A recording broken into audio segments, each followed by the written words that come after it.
Sports. We are Buffalo. We are Detroit. Tigers baseball on Fox Sports Detroit is presented by Bell Tire.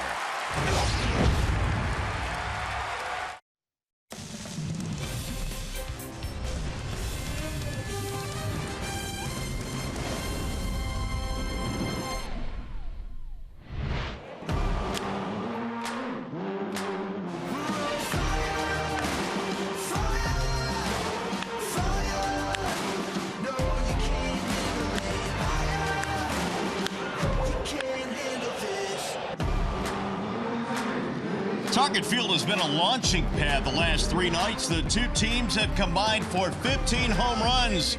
Today we've got the series final game. It is Game 4 featuring the Minnesota Twins and your Detroit Tigers.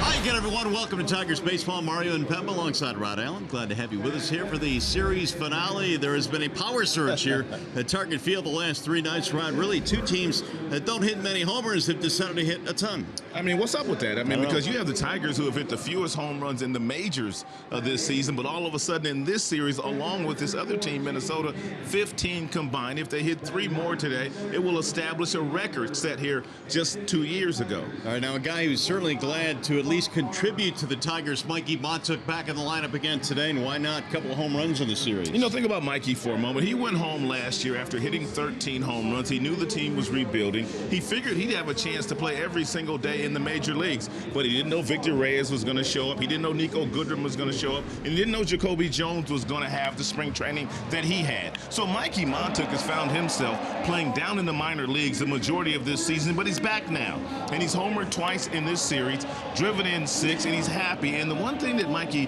Montook said that's really helped him get better down in the minor leagues and also here in the big leagues is the fact that he knows he can't control his situation and the moves that they make that hamper him. So he's playing with a lot of confidence right now. And one guy in the lineup for the Twins that we do expect to hit home runs has a couple in this series. Miguel Sano is back in the big leagues now. He looks like a different guy. Well, they did him a favor because they sent him down to the minor leagues, and they didn't send him to AAA. They sent him all the way down to A-ball, down to Florida where it's hot. He needed to lose some weight, and he lost 20 pounds. Now he's playing like the Miguel Sano that they believe can be an all-star. He's got mad power. I mean, this guy can hit a ball 500 feet. You see what he's done in his last 17. The OPS is way up. A lot of home runs, a lot of doubles.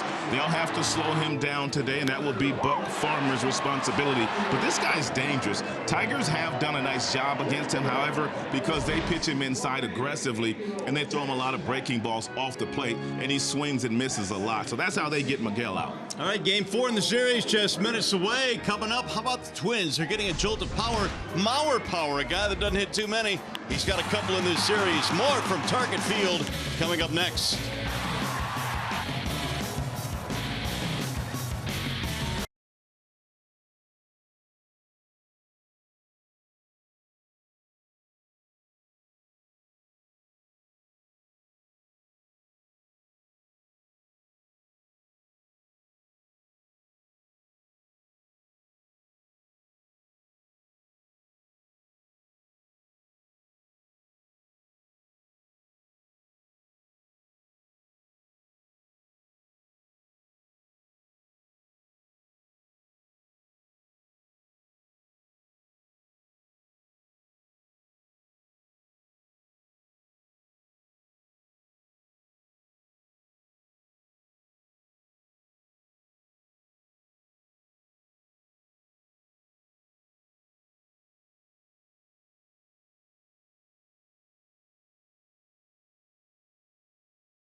Tigers baseball on Fox Sports Detroit is brought to you by Comerica Bank. Raise your expectations of what a bank can be. Come to Comerica. And come in now to the Rams Summer Clearance Event and get a great deal today.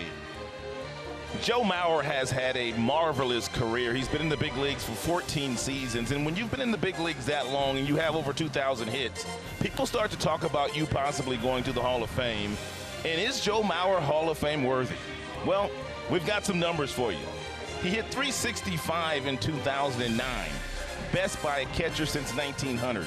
He's won an MVP, lots of Silver Sluggers, Gold Gloves, and batting champions. I would say Joe Mauer is a Hall of Famer. All right, after a quick break, back to the Call Sam Studios. Trevor Thompson and Craig Monroe stay with us. Lineups first pitch next.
game series here. Here's the weather at Target Field today. 80 degrees, a little bit humid here. It is cloudy and somewhat overcast here at the ballpark this afternoon. But you see Trevor and Simo dancing off the stage. They must be feeling awfully spunky today on this Sunday afternoon. Said, you know what? It's time to play baseball. Time for us to go. So they did dance off the stage.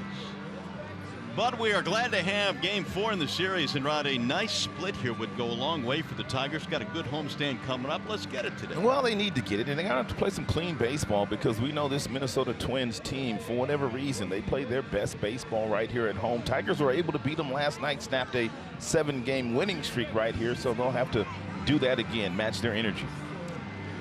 Well, the Tigers will face a pitcher they have seen 5 times before in his career, and Mikey Matuk and the Tigers hoping to hit some home runs again here today against Jake Odorizzi, who is presented by MGM Grand Detroit. Yeah, 25 starts this year for Odorizzi, not pitching nearly as well as he pitched for his former club, the Tampa Bay Rays. The ERA rather high at 4.44, and the whip is up as well. He does have 129 strikeouts. He gets some swings and misses on his split-fingered pitch, which he uses as a changeup. Here is the lineup the Tigers will throw at him today, presented by the Southeast Michigan Ford dealers. It'll be Jeimer Candelario leading things off. Jose Iglesias back in the lineup after that thumb contusion. Castellanos hitting third. Nico batting cleanup. B. Mart your DH. Ducey at first. And your bottom 3, Matuk, McCann. Mike Gerber gets the call out in center field in this one today. Defensively, the Minnesota Twins will line up this way. Eddie Rosario, 8 assists from that left field position, is a real good defender. Well, he's a really good player. Kepler in center field. Cave, he occupies right field today. Sano, Polanco, Forsythe, Tyler Austin in the infield, and Mitch Garver is behind the plate, catching Jake Odorizzi. Paul Molitor's team has pretty much been dismantled for the most part at the trading deadline, yet his team continues to play pretty good baseball. He is in his 4th year now as the manager of the Minnesota Twins. He's done a very fine job here. He's a good leader. He's got good leadership skills. And the Minnesota Twins, they play the game the way that Molitor also played the game. He was scrappy. He was a really good hitter. And he's in the Hall of Fame. So here we go. It'll be Jeimer Candelario to get things rolling for the Tigers. Candelario, Iglesias, and Castellanos in the Tigers' first inning. And a warm afternoon here in Minneapolis. Jeimer batting .226, 2 for 14 in the series.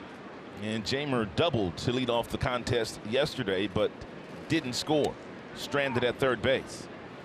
Tigers in the ballgame yesterday were able to sidestep quite a few home runs from the Minnesota Twins. The Twinkies in the ballgame yesterday hit 4 long balls. Yet the Tigers won. Strike called on Jeimer. 1 ball and 1 strike. And we've been told that Odorizzi works really slow, but at least for the first couple of pitches of today's contest, his pace is pretty good, which is always a good thing on getaway day. We'll see how that pace is going to measure up when the Tigers get a few guys on base. And most guys tend to slow down, but right now he's pretty much getting it and throwing it. The 2-1 pitch. Jeimer has a rip. 2-2 on Candelario. And Odorizzi has a fastball that will probably top out at about 93 miles an hour here today. He's got a split, which he uses as a changeup. That's his second best pitch. He also has a curveball and a slider, and he'll cut the fastball as well.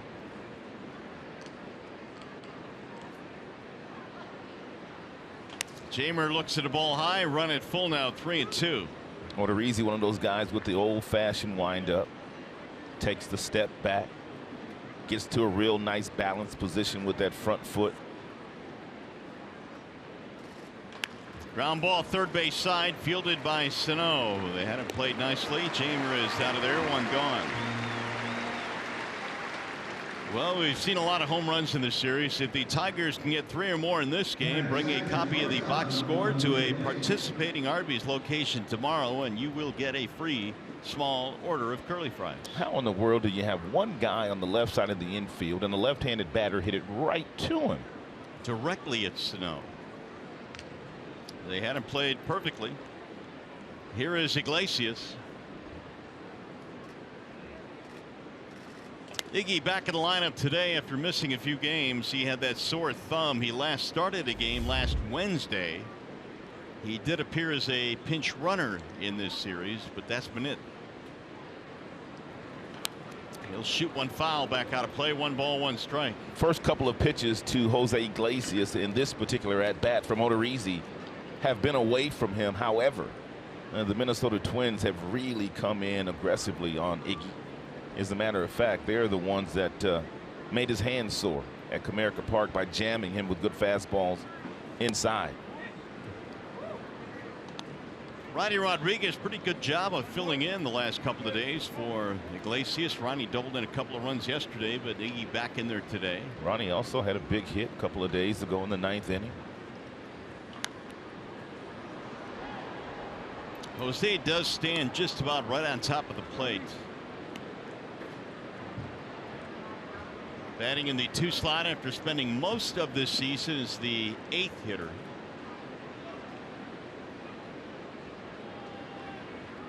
Now the 2-2. Fouled away again. I was talking to Iggy a couple of days ago about what I used to do when I used to get those bone bruises on my thumb. I would take some foam. They have some foam in the trainer's room that they use to sometimes wrap around your ankle or whatever the case may be. And I would take some of that foam, then I'd put it on my bat, and I'd put some tape on the bat, and I'd put it right where my thumb was hurting. And you would not believe how much relief you got from that. Did you wear batting gloves when you play? Absolutely. But you take a little bit of foam, and you're right where his right hand is right now, the right hand. You wrap it right there, you put some tape around it, you put it right where the thumb is. And then when you do make contact, I mean, you don't feel it because the foam protects you. Fly ball right field, hit pretty good. On the move is Cave. He'll get there, and there are 2 outs. That's the old-fashioned trick. But Iggy said he did it as well when he played in Cuba. You know, I'm amazed that those thumb bone bruises don't happen more. Oh, yeah, man. Well, guys don't pitch inside as much as they used to, Mario. They really don't. I mean, you look at any baseball game on any given day, and we can watch a bunch of games all day today, and there will be very few guys that really pitch inside aggressively. Most guys just pitch away. That's what they're taught. But the good ones will pitch inside. Castellanos pounds one back out of play. 3 out of 11 in the series for Nicholas. Showing some signs of life after a brief downturn. He has really had a good couple of weeks here, and as a result, his average back up to 290.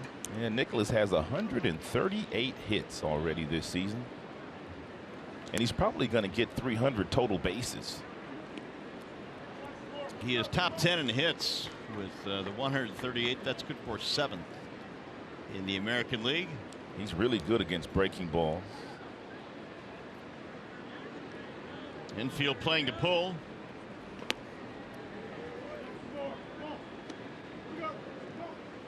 Nico waiting on deck.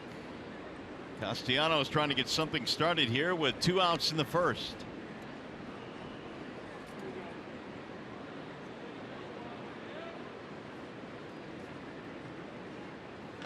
Bouncing ball foul. Now it's time for the Bernstein advantage. And we've told you that Nicholas Castellanos is an outstanding breaking ball hitter, one of the best breaking ball hitters in baseball this year. So he might get 1 or 2 from Odorizzi, and if that's the case, Odorizzi's given up a big number on off-speed pitches this season.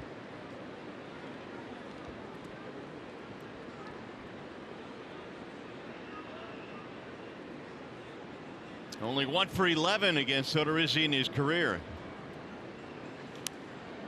And on his hands that time, fouled it back. And good 91-mile-per-hour fastball there by Odorizzi up top. Talked about this last night during the broadcast, but the Twins had to feel really good about their rotation in spring camp this year. They added Lance Lynn and Odorizzi. They had Barrios. Guys that have had success in other places. Odorizzi had success in Tampa. Lynn had a good year last year for St. Louis Cardinals. Ball high. Santana once again placed on the disabled list. So Paul Molitor, despite all of the trades and injuries, has his team in 2nd place behind the Indians, who came in with a 12-game lead in the Central. The 3-2. Hard hit ball to center field, going to drop, base hit. Ball was scalded. 2-out single for Castellanos.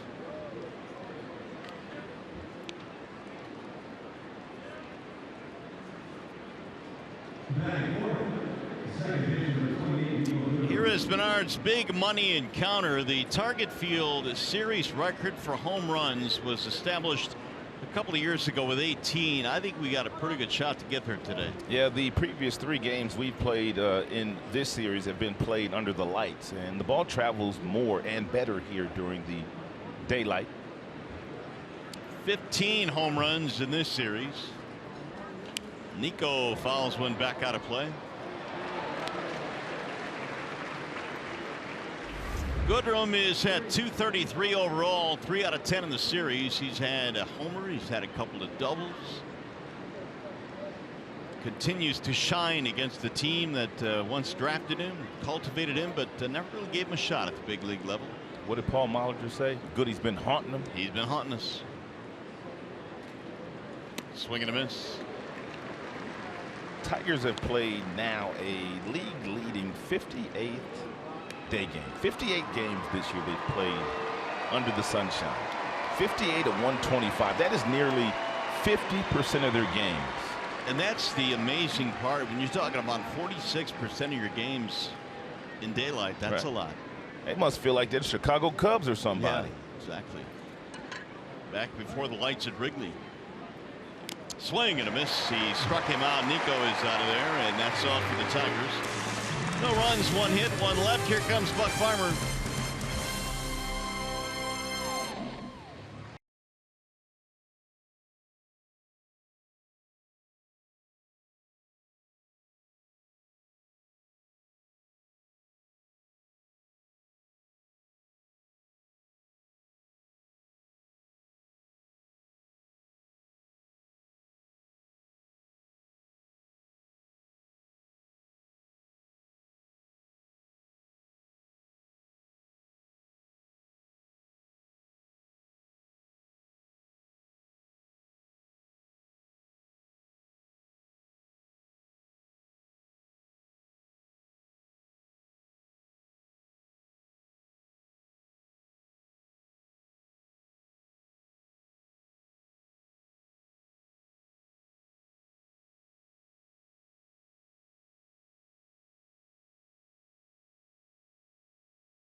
For the Tigers, he is presented by Family Heating, Cooling, and Electrical. Yeah, this is the 53rd appearance for Buck Farmer, but his first start of the year. And Buck Farmer has a fastball that will get to 95. He's got a really good changeup that really does well against left-handers. He's got a breaking ball, and he'll need all 3 of them today against the Minnesota Twins. So Farmer will face Joe Mauer to get things started here for the Twins. And Buck threw 3 innings just a few days ago against the Chicago White Sox. That was his longest outing of the year. He threw 28 pitches in that game. So this will be a bullpen day, essentially, for the Tigers. Yeah, pretty much. I think Gardy said before the game they're going to let Buck go as far as he can in this game, but you're right. Bullpen, be alert. Left-handers hit only 157 against Buck Farmer, and that's because of the changeup. Pulled on the ground to the second baseman, gobbled up there by Goodrum. And Mauer is out. 1 away in the Twins' first inning. Here is the rest of the Twins lineup, brought to you by your Metro Detroit Chevy dealers. Mauer, Rosario, Polanco, Miguel Sano anchors the middle along with Kepler and Forsythe. Jake Cave and Wright, Garber and Austin rounding it out for Minnesota. Really, the Tigers were not hoping to have a bullpen day today based on the fact that they've had to go to their pen quite a bit. That's right. And really, though, the Twins are in the same boat. They have gone to their bullpen quite a bit in this series. And it really started for them the day before the Tigers got to town. They were playing a game against the Pittsburgh Pirates in Barrios. Their ace all-star starter only lasted 2 innings. So they needed 7 innings that day. This should be a good day for Buck. I'm kind of thinking that he didn't really find out he was pitching until he got to the ballpark this morning. And if that's the case, I mean, a lot of times you don't overthink it. And you go out there much more relaxed. You do have a game plan, but you're just much more relaxed when you don't have 3 and 4 days to think about what you're going to do to every single hitter on the other side. Now the 1-1. Jacob Turner was supposed to start the ball game today, but the Tigers outrighted him on the 13th, so it hasn't been 10 days. He needs to stay down for 10 days unless he's replacing somebody on the DL, which is not the case. So Turner did not get the call, and now Buck Farmer pressed into duty. Yeah, Buck has started quite a few games in the big leagues. He was a starter by trade when coming up through the minor league system. And he got Rosario to go fishing. 2 gone.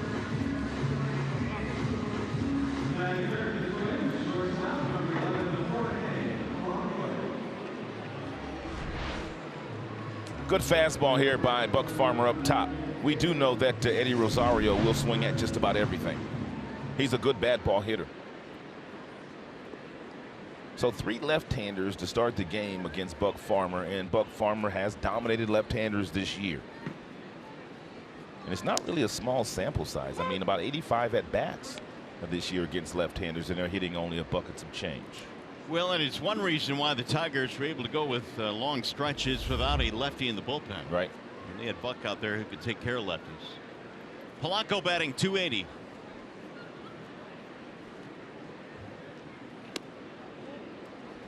Polanco having a nice year.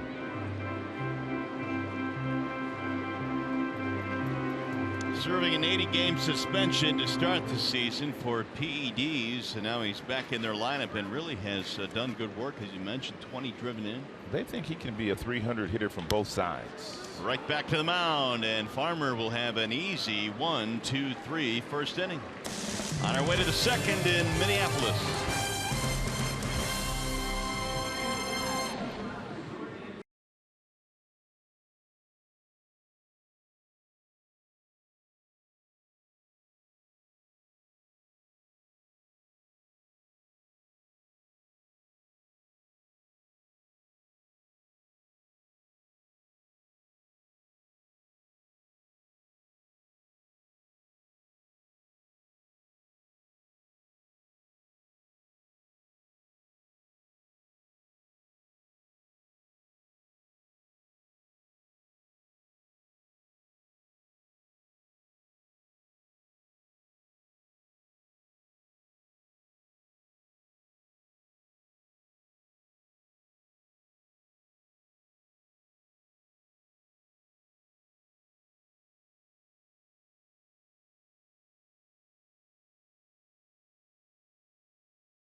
Game here this afternoon. Tigers and Twins wrapping up the series. What does the playoff picture in the American League look like, you ask? Well, here you go. Well, it's a little complicated in the West. You got Oakland and you got the Houston Astros. They are tied for first place. How about the Oakland Athletics? Seattle, I mean, they still have a chance. You got New York leading the wild card on the other side. So it looks like most of the teams that most people anticipated, Mario, getting in this year are going to get into the postseason. They are battling it out right now out west, trying to figure out that second wild card as well in the Western Division winner. It's amazing how hot those swinging A's have been the second half of the season. Really, it started before the second half of the season. Didn't they sweep us in a 4-game series at Comerica Park? At home, yeah.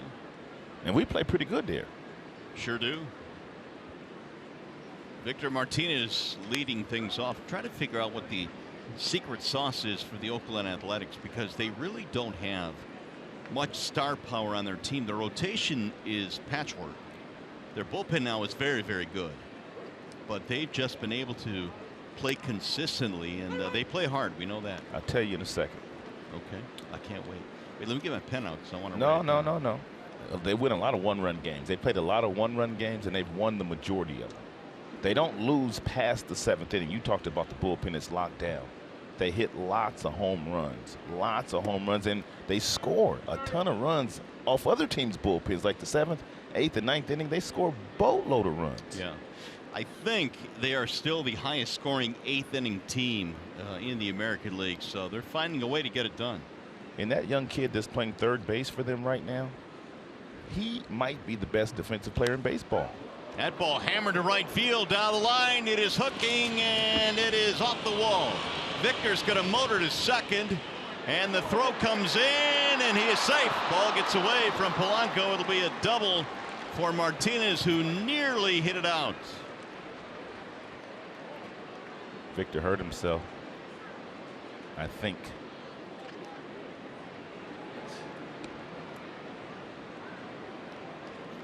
Yeah, he hurt himself. How about Victor Martinez hitting a ball that high off the wall in the ninth? He wasn't running. That's why it was so close at second base. He thought he had a big fly there, but he really had to get on his horse after that ball did not go out of the ballpark, and he almost got thrown out at second base. Yeah, look how far this ball rolls away from Cave. And Victor didn't start running until he got to first base.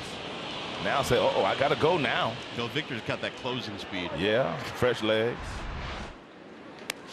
There's a ball high to Jim Adducey. Can't believe Trevor Thompson, he nabbed Victor again from me and ran pick the stick today. And he didn't back off after a tough night last night. Yeah. Right back to him. I'm not feeling Trevor right now. You seem a little bit chapped about this. 2-0 on Adducey. Leadoff two-bagger here for the Tigers in the second. Deuce has got a job to do. He's got to get Victor over to third base or at least drive him in. One of the two.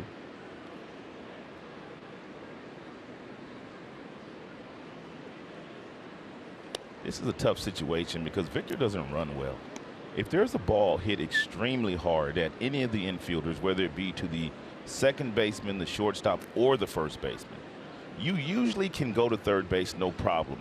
But these guys would probably try to throw Victor out over at third base because he doesn't run well if the ball's hit hard. Ducey swinging on 3-0. Hey, stay tuned to Tigers Live. Following the game, we'll be selecting the Fox Sports Detroit Tigers player of the game, presented by McDonald's.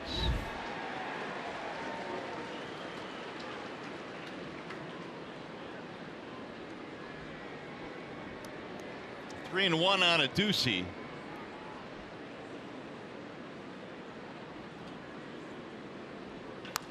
Chop the first, fair ball. Gonna get down the line and score a run. Adducy is on his way to second, and he is in there sliding with a double, back-to-back, two-base hits, and the Tigers have the lead. Adducey's been getting some consistent reps against right-handed pitching since John Hicks went on the disabled list, and he gets one and he hits it right in between that first base bag, right down the line past the diving Tyler Austin, and he's able to scoot to second with a sliding double. Victor Martinez is able to scamper home. Scamper? Yeah. What would you call it? Ambled. I used the wrong word. Well, scampers. That mean right. quick? That mean quick? It's a little quicker. Okay. Scampers for little guys are run fast. Here's Matuk. Mikey has that same responsibility to do right here. It's called situational baseball, people. When there's a runner on second base and nobody out. In close games early in the game, for most guys in the lineup, you have to try to hit something to the right side of the diamond. You have to try to do it.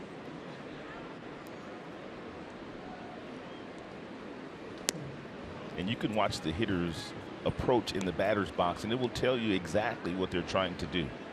And the flip side of that now is the pitcher knows what the hitter is trying to do, and therefore they are prone to throw more pitches inside to try to prevent the hitter from doing it. So let's see who wins this battle. Meanwhile, Odorizzi not doing himself any favors. He continues to fall behind hitters. And you're right, he did slow down the pace once the Tigers created a little traffic on the base paths. 4 RBIs in the ballgame last night for Matuk. That is a career high for Mikey. He's got 6 in the series. 3-0 is in there, a strike called.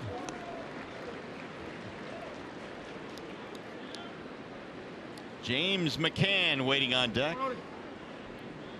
He's already had 5 3-ball counts. Well, we already said he wasn't a perfect getaway pitcher. No. He's not good on getaway days. 5 3-ball counts to the first 7 hitters that Odorizzi has faced. Grab your snap. You're gonna be here for a while. Get comfortable. Crowd trying to help him out now. 3-2. Put it in play, Mikey. Popped up. This will not advance the runner. Mauer, or Austin, I should say at first. Mauer DHing today. 1 gone. Holding at second is a Ducey. That'll bring up James McCann. James McCann has done some of his best work in his professional career right here in this ballpark. James just sees the ball well here and hits it extremely hard whenever they come here. You talk to pitchers and they say that sometimes when you have a lot of success, not sometimes, most of the times in a certain park, you come to that ballpark feeling really good that you're going to get a win that day. Yeah. I would imagine it's the same for hitters. And James comes into this yard, feels like he can get a couple of knocks tonight. He's got 3 hits in the series. He's already hit a lot of homers in this ballpark in his career. 5 of them, actually. His first one he had to run for, though, it was inside the park variety. Was that his first career home run? It was. And inside the Parker. .391 career at Target Field for McCann. That's banging.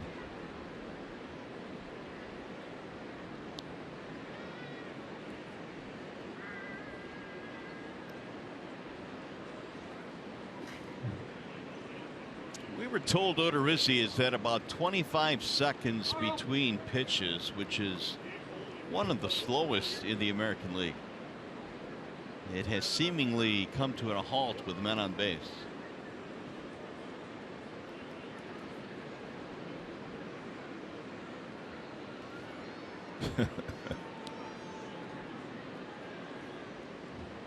Here's the 1-0 pitch. And again, he falls behind. 2-0 the count. He's just a nibbler, man. He's thrown a total of 41 pitches, and he's missed the strike zone with nearly half of those. Odorizzi won 10 or more games 3 times with the Rays. He really did his best work with Tampa. And that's what the Minnesota Twins were hoping that they were getting. A high strike. They do have him under control for 1 more year.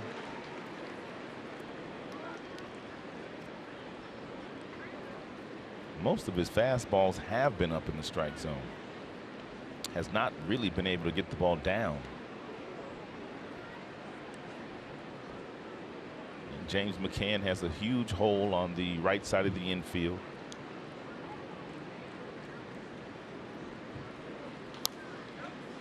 Simo pointed out a couple of days ago that McCann has made an adjustment in the batter's box. No longer does he have that high leg kick, which prevents him from using that launch angle that he worked on in the offseason. He's in a more traditional stance, not picking that front foot up that much, then putting it right back down, which gives him a lot better balance.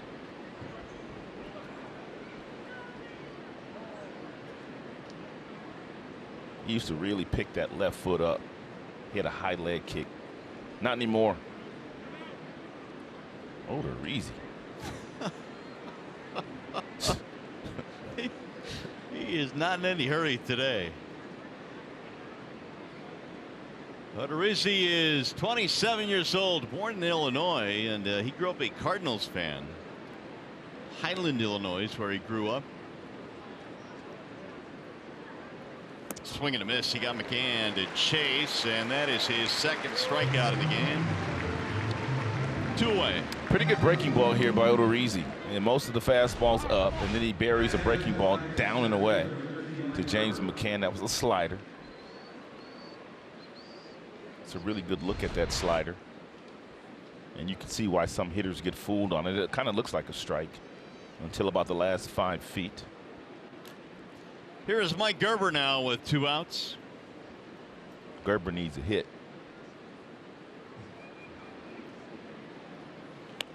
Mike needs to hit in the worst way. He had some really good at bats when he first came up, but he's in one of those funks.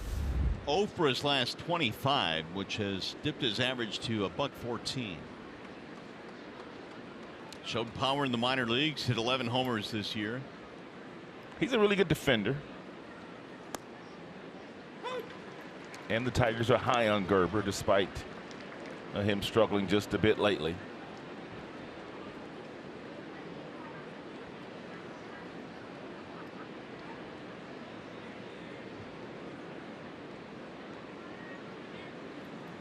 Now the 1-1. 1-2. Quick throw back down to second. It's going to go into center, but backed up. Adduci was slow getting back into the bag, and Garver thought he could get him. Adduci had a huge secondary lead. I mean, he was really anticipating contact on that fastball. Look at Adduci. He had to really scamper back. Odorizzi has thrown about 80% fastballs here today so far. 80%.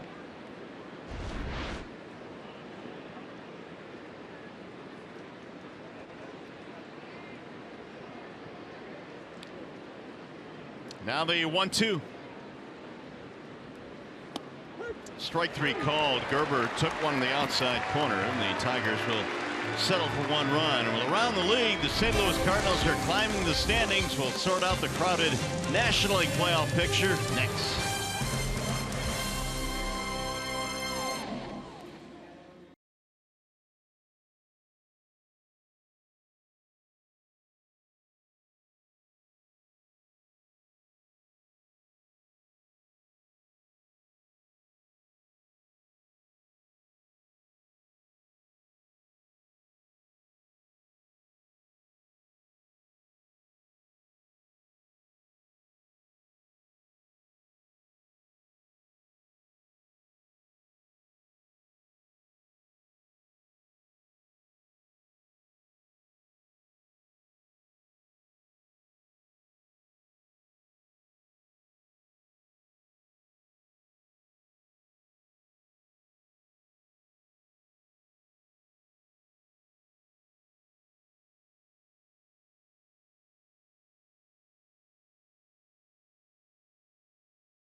Cardinals' Harrison Bader got it done at the plate and in the field, repping a 2-run triple in the 6th and then in the 8th inning. How about this diving grab in shallow center field, helping the Cardinals beat the Brewers 7-2. They took over the 2nd wild card spot in the National League. Great grab there by Bader. Bader can fly.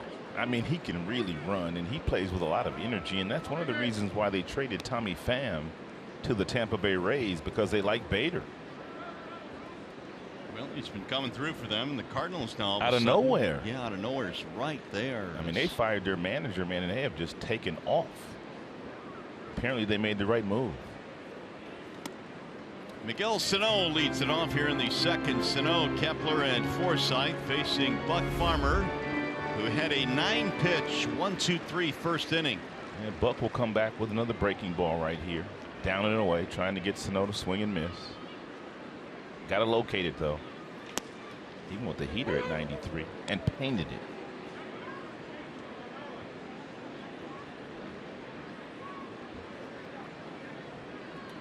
Farmer's best start perhaps was that 11 strikeout performance against Chicago last May. Remember that? I do, sure I remember that. He was dealing 6th and a 3rd against the White Sox. Had a bunch of strikeouts. 11 of them. 3 hits, no walks in that start. Farmer mostly though has been working out of the bullpen for the Tigers. Buck likes that changeup, but don't make a mistake with that changeup. Down and in to Sano. Low and away. Well, if you throw that pitch 2-2, you might as well come back and throw it 3-2. I don't think Sano can lay off of it again. He's been hot though in his last 17 games. A lot of home runs, driving in a lot of runs. Lost 20 pounds down in the minor leagues. High fly ball got under this one into shallow left field for Matuk. Sano is gone, 1 away. McLaren Health brings you the Tigers starting defense. Matuk in left. Gerber, he is in center. Castellanos, he's planted in right field. Up the middle, Iglesias and Goodrum on the corners of the infield, Candelario and Adduci. And James McCann, the battery mate of Buck Farmer this afternoon.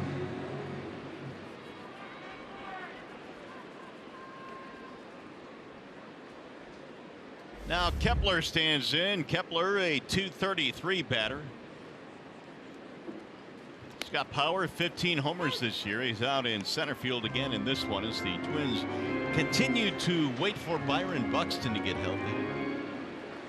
Buck's throwing that changeup hard today. That last one was 86 to Kepler.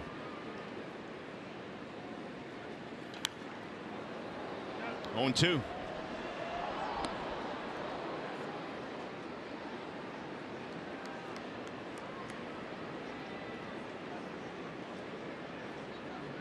Buck over his career has been much better as a reliever. His starter's ERA is nearly 8. But out of the bullpen, an ERA in the 4s.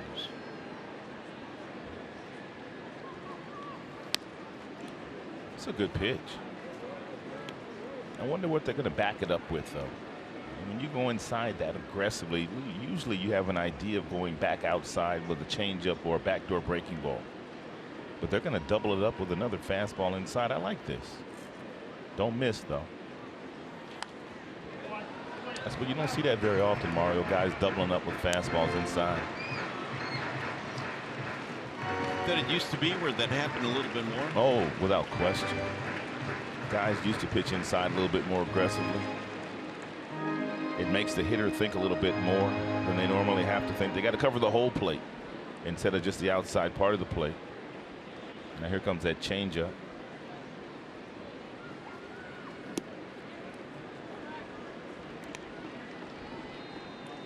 Two and two now on Kepler. Logan Forsythe is waiting on deck. I kind of like Buck's changeup when it's more around 85, 86 miles an hour because you have much more of a differential in between the fastball. If you're throwing your fastball at 93 and your changeup at 89, that's not a big differential. Kepler rolls it foul. Chevrolet's most dependable players. Who you got? Well, two teams right now that are making a push. We talked about the Cardinals and we've talked about the A's. But Rob, these are two clubs that I would say have really come out of nowhere the last month. St. Louis has won 17 of their last 22, and then Oakland's just been on fire, winning 40 of their last 53 games. In June, they were 11 games back. It's amazing. And they weren't expected to contend. 3-2 now on Kepler.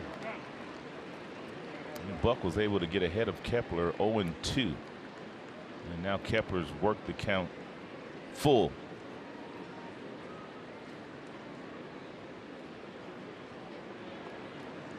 Kepler has not done a whole lot against the Tigers this year, just 125 this season.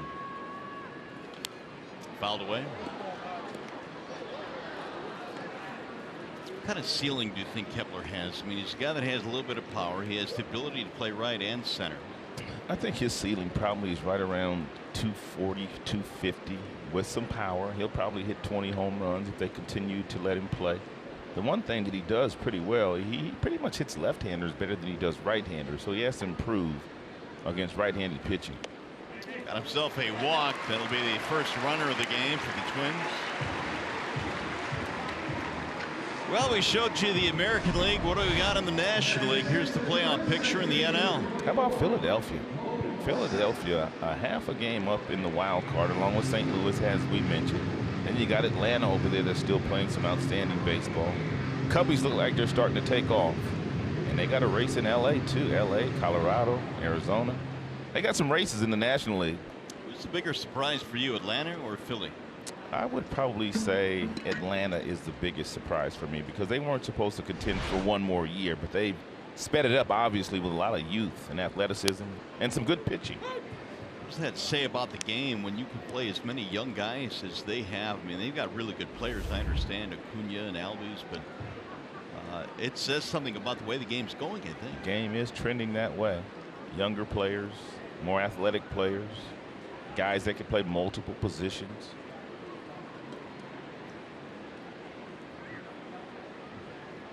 Forsythe, the batter. Fouled away. 0-2. And Buck was able to get ahead of Kepler as well. 0-2 before finally losing him.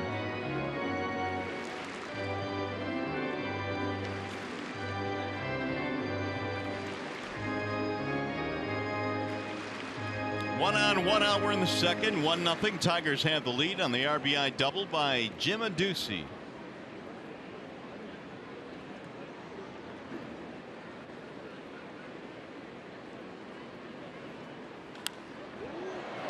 In the air toward right center.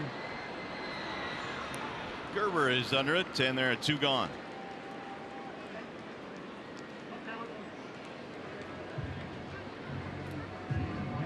It'll bring up Jake Cave.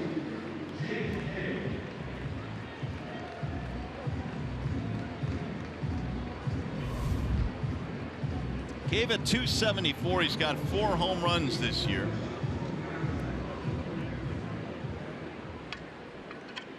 Cave began the year in the Yankees system, was designated for assignment in March during spring training right after the Yankees signed Neil Walker. He became available and the Twins snatched him up.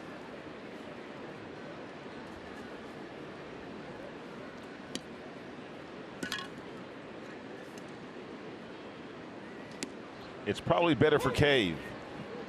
I mean, there's no doubt he'd probably much rather be playing for the New York Yankees, but he probably wasn't going to make the big league team. He probably wouldn't be in the big league. So it's an advantage for him to be here, getting an opportunity to play. Yeah, I'm assuming he'd rather be in the major leagues than be a Yankee in the minors. 0-1 the count. 0-2 on Cave.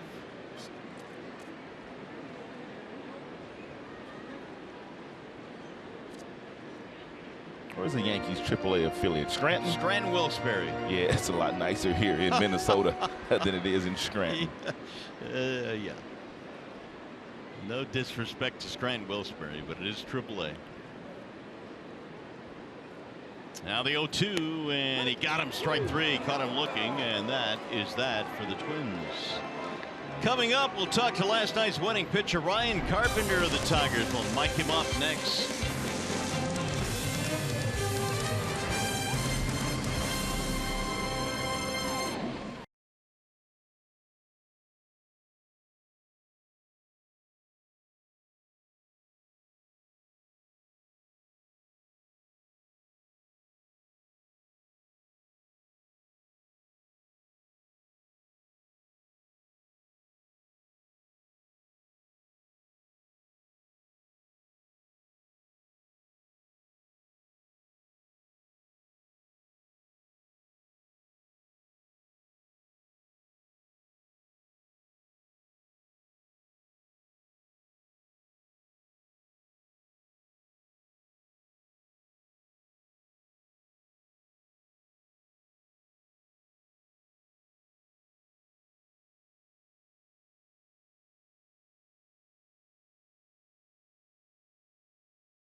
In Minneapolis, and we're pleased to be joined by a guy who's about to be peppered by nothing but seeds and whatever they've got in the dugout. Ryan Carpenter joining us now. And Ryan, first of all, congratulations on that first major league win last night. I know it's been a dream of yours to finally get to the big leagues, win a ball game. What did it feel like to finally come away with a win? It was awesome. Like you said, it's it's been a long process for me, kind of an up and down year as well. But didn't really have it figured out early there, but started to get in the groove towards late in the game, and was able to keep us in it. And Ryan, when you win your first major league game, did Ron Gardenhire give you like the lineup card and different things like that? Yeah, from what I was told, I'll get the lineup card signed, framed, and all that, get a ball and all that good stuff. So that's great. Definitely. Ryan, I thought really the key point of your start last night, you gave up the leadoff home run to Mauer, then a couple of hits, but you really settled in after that. It could have been a multi-run inning for them, but it seemed like you settled in, and that was the key to the game yesterday. Yeah, definitely. Like I said, the first inning started off a little bit shaky. I had to buckle down and get out of that first, and unfortunately, I gave up a couple solo home runs, but came in the dugout after the second or third inning, and we decided that my tempo was a little slow, and once I picked that up, everything else seemed to fall in place. Did Ricky Anderson pick your tempo up? Because we watched him in the dugout all night long, and it seemed like after every single inning, he's talking to you about your release point and your changeup. He's talking about your front shoulder. I mean, he seems very animated in the dugout. Did he help you make that adjustment? Yeah, definitely. He's seen me throw quite a few times, so like I said, that's something that he recognized, that I was just a little bit slow, wasn't really getting out front of my release point, and once I got that down, everything else seemed to click. My changeup got better. My fastball was down and located better, and everything fell into place. Ryan, tell Tiger fans about your journey to the big leagues. You're one of those guys that threw nearly 1,000 innings in the minor leagues. You were with the Tampa Bay Rays, the Colorado Rockies. So it's been a kind of a climb for you. What has that journey been like? It's been a little bit longer than others, obviously. I was with Tampa Bay for 2 years, was released by them, got picked up by the Colorado Rockies, was with them for the past 4 years, and then, obviously signed with the Tigers this offseason. So it's been, a couple different teams, a long road, but it's something that I've, obviously never given up on, and, had the drive to get here. And, I finally did it this year, and it's something that I'm very happy and proud of. Your fastball usage last night was about 48%. Your slider percentage was almost 30%. Is that what you're usually at? You usually use your breaking ball that much, or was it just the case of going up against this lineup? A few left-handers in there. Yeah, I'm usually off-speed dominant for the most part. Obviously the lineup depends on how you cater that towards them, but I'd say, a typical start, my breaking balls take precedence over the fastball. We're chatting with Ryan Carpenter, who picked up his first major league win in the Tigers' victory last night over the Minnesota Twins. Carpenter going 5 1/3 in the ball game last night and giving up 3 runs in the Tigers' victory.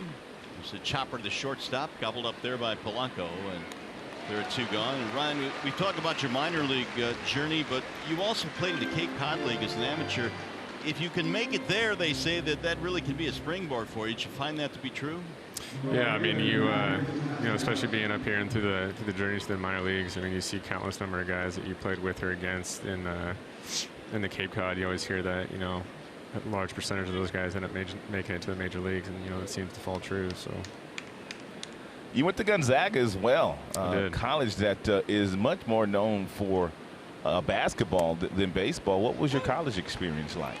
It was great. Like you said, they're always known for their basketball, but I feel like when I got there my freshman year and ever since then, they've been the baseball program has gotten a lot better, and they've boosted it quite a bit. We've had a couple major leaguers come out of there, so I think they're definitely making steps in the right direction. Castellanos waves and misses. Now the count 0-2. You really worked on your core a little earlier this year when you had an injury. How has that really helped you come back and made you better?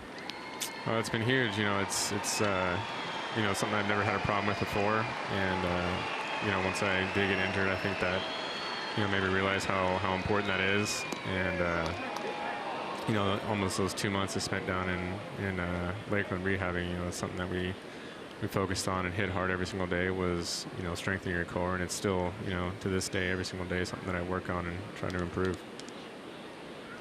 1-2 on Nick Castellanos. And a ball outside. I would imagine the mental part of rehab, when it goes on for a month, 2 months, is probably just as difficult as the physical part. Yeah, I mean, it's not something I was down there for, a super long time, but like I said, it was almost 2 months, and you can't help but think every single day how bad you want to be back out there, and especially back up here in Detroit, and it's just something that I kept in the back of my head each and every day that I went in there, and just try to get healthy as quick as I can and make it out of there. Did it help having Daniel Norris down there with you? You guys had a chance to motivate one another? Yeah, definitely. I mean, we would play catch with each other every single day, and I felt like we improved each other every day as well. We kind of gave each other pointers. I mean, we didn't, not too much stuff that we would do on the field every day, but the time that we did have, we took advantage of it together. Quick flip down at first to get Castellanos ending the inning. Ryan, great job last night. We appreciate you taking time, and best of luck the rest of the way. Thank you, guys. Appreciate it. Great interviewer, too. Yeah, great interview as well. So the Tigers still holding on to their 1-0 lead here in Minneapolis.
Well, that's what goes on in the booth every single night with Rod and I. There's always a food fight up here.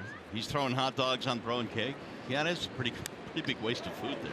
Mike Veeck is the son of Bill Veeck, and Bill Veeck used to own the Chicago Cubs, and they're known for doing some of the craziest stuff ever at Comiskey Park. With the White Sox. With the White Sox then. But Mike now is the owner of that St. Paul's team and has been for a long time, and they do some of the craziest stuff as well.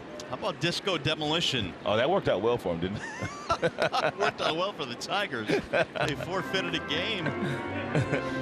But Bill Veeck was known for that, man. I mean, he had the little Eddie Gazzell, like the shortest Eddie Gaddell, shortest player ever in the game. I think he wore a number like 1/3 or 1/8 or something, kind of back, something like that. It was a fraction. It is Mitch Garver getting things started here in the third. Tigers have some action now in the bullpen. Zach Reininger is starting to warm up. Meanwhile, Buck Farmer's out there dealing. And Ron Gardensair said he was going to leave Buck out there as long as he could stay out there. Pitch count right now at 34. He threw 28 pitches 3 days ago. They won't stretch him much further. Slice to right and a base hit. Garver is aboard with the Twins' first hit of the afternoon.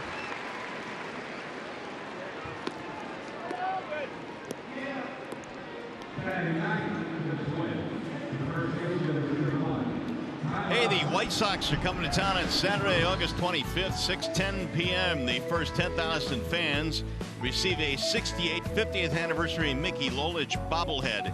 If you'd like tickets, go to Tigers.com. You can learn more there and get your bobblehead. Mickey Lolich one year made 45 starts for the Tigers. 45 in a day where I guess that was more normal than certainly now. Here's a base hit to left, and Austin has a single to put 2 men on. Yeah, you wonder what they're going to do here. If they're going to consider going to get Buck or let him pitch through it.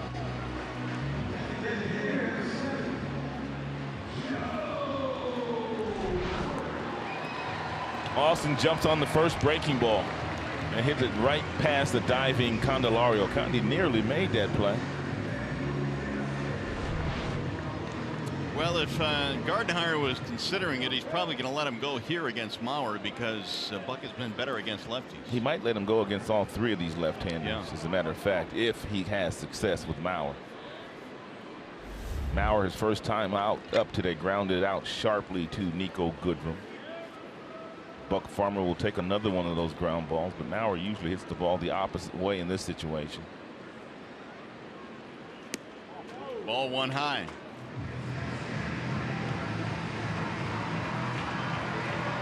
Mauer bounced out to second in his first at bat. He's made a living hitting balls right there. Tigers are bunching him up the middle. 429 with men in scoring position this year, the best in baseball. Strike called. You know what they call that hole, Mario? 5.5 hole. 5.5 hole. Tony Gwynn.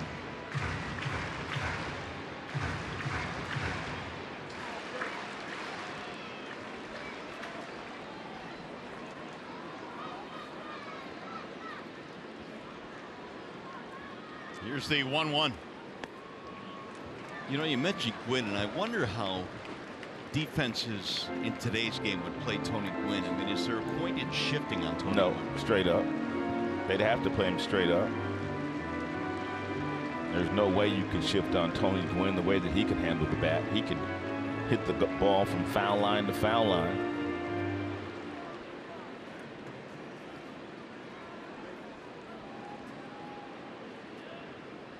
Two and one on Mauer. 38 pitches now for Farmer. Threaded the outside corner, man. I tell you what, Mauer is just not afraid to wait for his pitches. Yeah, he doesn't swing at that stuff that he knows that he'll get himself out with if he swings at it and makes contact. He took a couple of pitches against Lewis Coleman a couple of nights ago and then hit a 3-run homer. Everything low and away. They're trying to get him to roll over, hit a ground ball.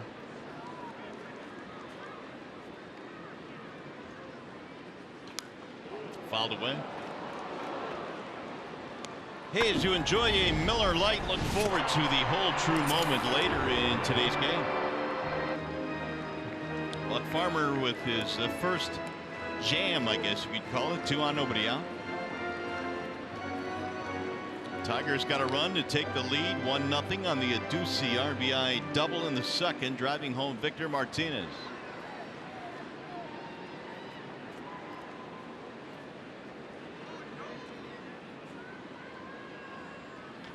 Little chopper slowly to the first base side. Who wants it? Adduci's going to grab it. That'll advance the runners. That's as good as a bunt for Joe Mauer.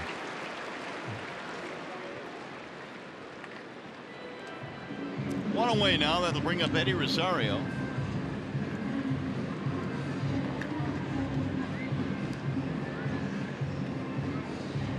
It'll be it for Buck. So he faces one of the lefties. He got Mauer, and that's it for Buck Farmer, who departs the scene. The runners are his responsibility. Tigers go to the pen, and we'll be back.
Going to try to get through 2, maybe 3 innings.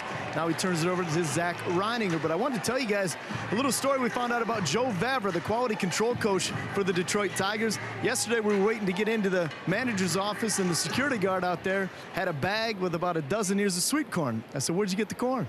He said, "Joe Vavra. He feeds all the security guards here." So I got up with Vavs. Of course, Vavra coached for more than a decade here on Ron Gardner's staff with the Twins. He said, "Yeah, every year I buy a bag of seed for about $300, and then they plant it out at the field." He's got a place not more than an hour from here.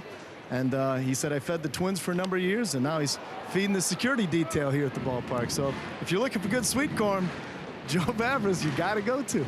I like sweet corn. I do too. He says he loads it up in his pickup, so maybe we'll see if we get some on our carry-on for the flight home. All right, thanks for the tip, Johnny. I've written it down. I will approach him after the game on the plane. Meanwhile, Rosario, the batter here, with 2 men on and 1 out in a 1-0 game. Zach Reininger is on for the Tigers, and he almost hit him, backed him out of there.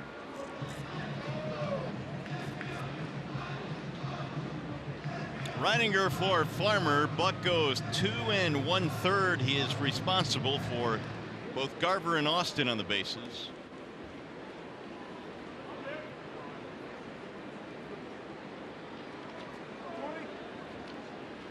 Rosario struck out against Farmer in the first inning. He chased a fastball that was out of the strike zone.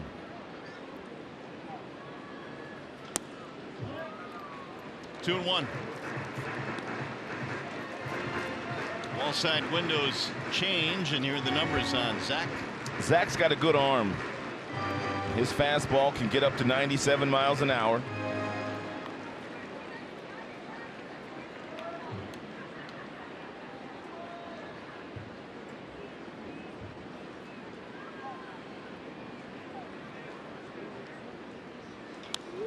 Fly ball right field. Moving back Castellanos. Runner at third tags. And here comes a throw from Nick. It's going to sail and backed up by McCann. The run will score. It's a sac fly RBI for Rosario. And both runners move up. 1-1 ball game.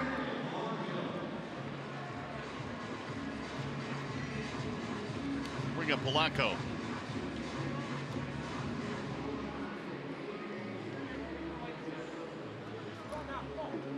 RBI number 70 now for Eddie Rosario.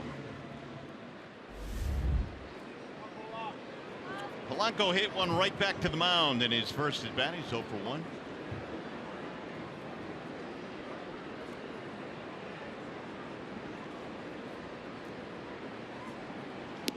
He'll curl in for a strike. Reiniger was pitching pretty well down in AAA. In 33 games down there, a 2.89 earned run average.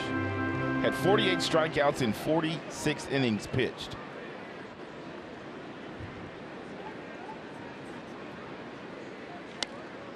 Just off the plate outside.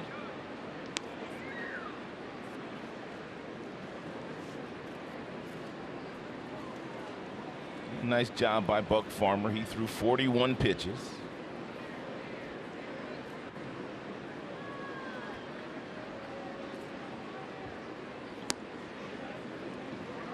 Two and one.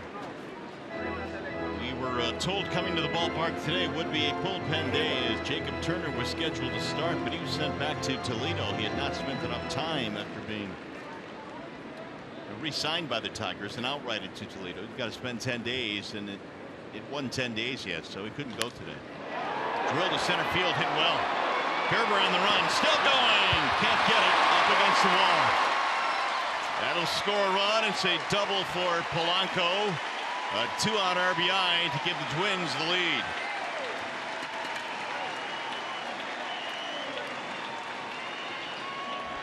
Hit that ball a ton. Off the base of the 411 sign in straightaway center field. I mean, he had a real nice launch angle on this swing, and man, Gerber got on his horse. No chance of running it down. Played it nicely off the gate, though. So the line is complete now on Farmer. He is charged with 2 runs. In 2 1/3, he struck out 2. Here's Miguel Sano. Pulled to third. Whoa, what a play there by Candelario. Comes to his feet and throws him out. That ball was headed to the corner, and Candy makes a dandy of a play. Twins get 2 to take the lead. Tigers baseball presented by Bell Tire.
half of the third inning. An absolute missile off the bat of Sano. Backhands it, takes his time, and throws it across the diamond, but that ball was hit extremely hard.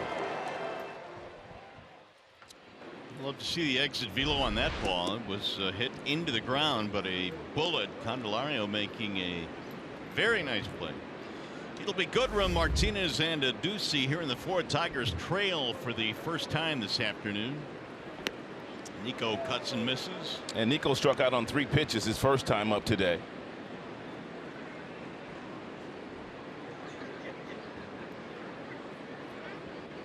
Odorizzi's pitch count is elevated early in this game.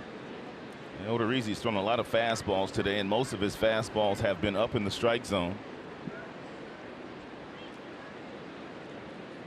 He is averaging more than 20 pitches through the first 3 innings per inning.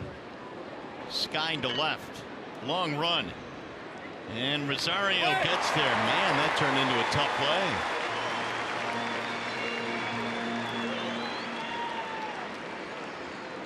Here's one more look at the Candelario play.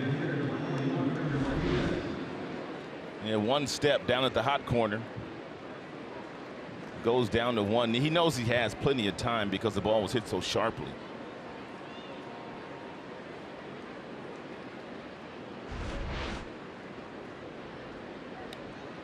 Victor Martinez with a double and a run scored in the second.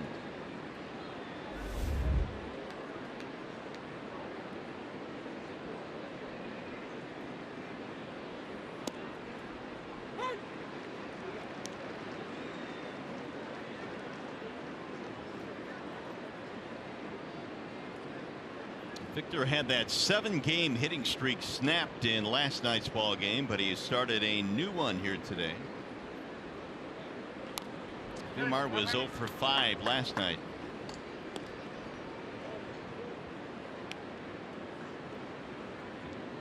His final month and a half in the major leagues. Victor pretty much confirming that he'll be done at the end of the year.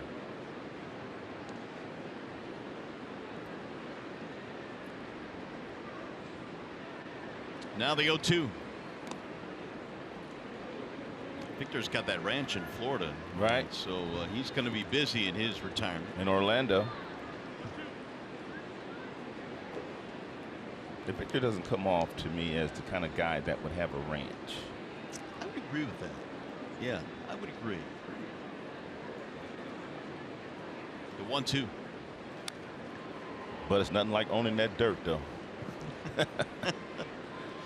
As they say in real estate, they only make so much dirt. Yeah. They're making more of it.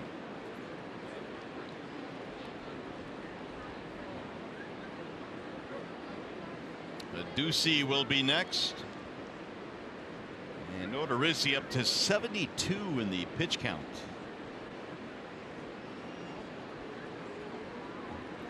Swing and a miss, and Martinez is out on strikes, 2 away.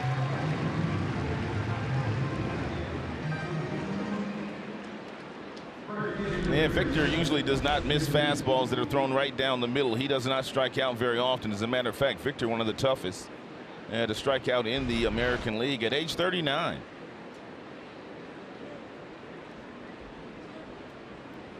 Here is a Ducey with 2 away.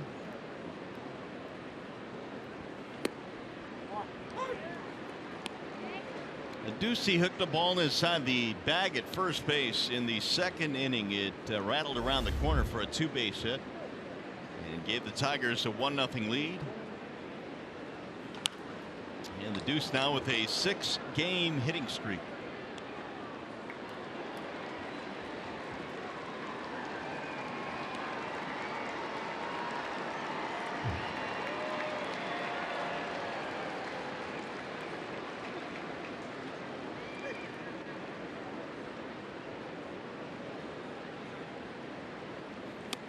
Wave and a miss, and Odorizzi with a quick 1-2-3 with 6 punch-outs now.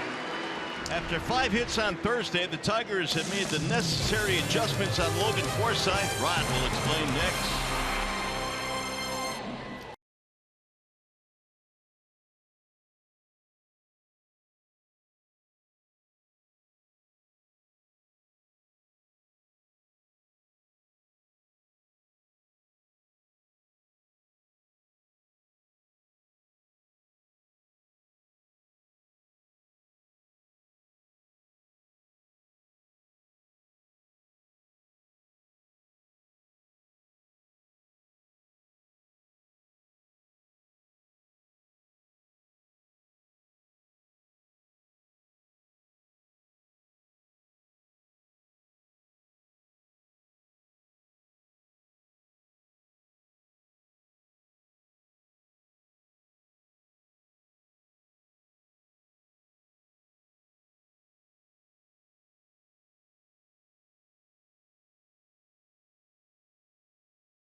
Bell Tire, for tires and auto service, everybody needs a Bell Tire guy.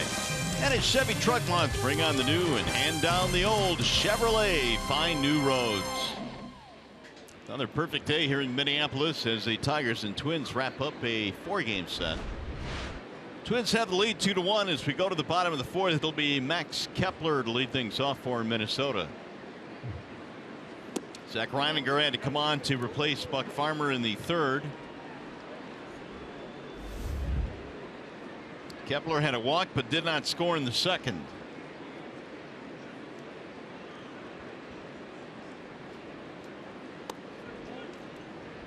Two and 0.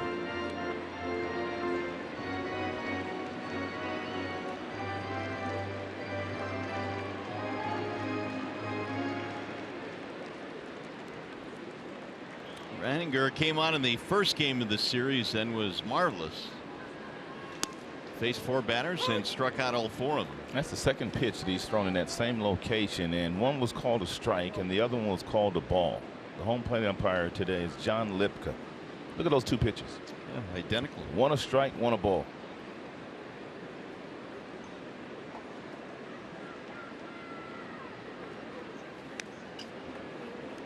It's a nice job there changing the eye level. It's now time for StatCast AI powered by AWS.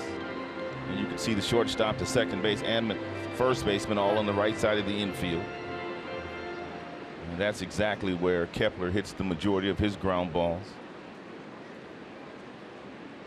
And also where Candelario standing on the other side of the infield.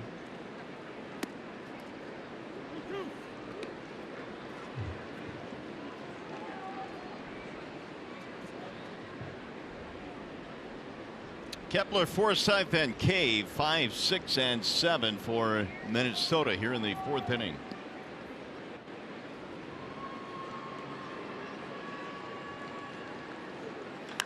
Driven in the air to right field and hit deep. That ball going to the track. It's going to the wall. And Kepler has hit this one out of here. It's a home run. His 16th of the year, and the Twins add another. That is now the 16th home run that has been hit in this series. 16 of them. 2 shy of the record for a series here at Target Field. And a lot of fastballs thrown by Reininger here at the bottom of the strike zone. He went up top with one at 95, and he tried to go right back up there again. And Kepler, well, he wasn't having any of that. He was all over it. 45th RBI of the year as well for Kepler. 3-1 now. Twins lead by 2. Strike 1 to Forsythe.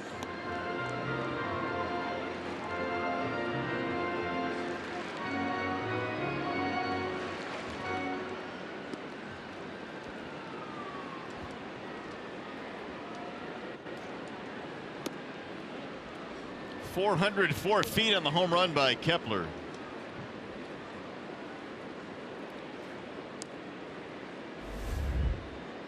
Forsythe fly to center in his last at bat.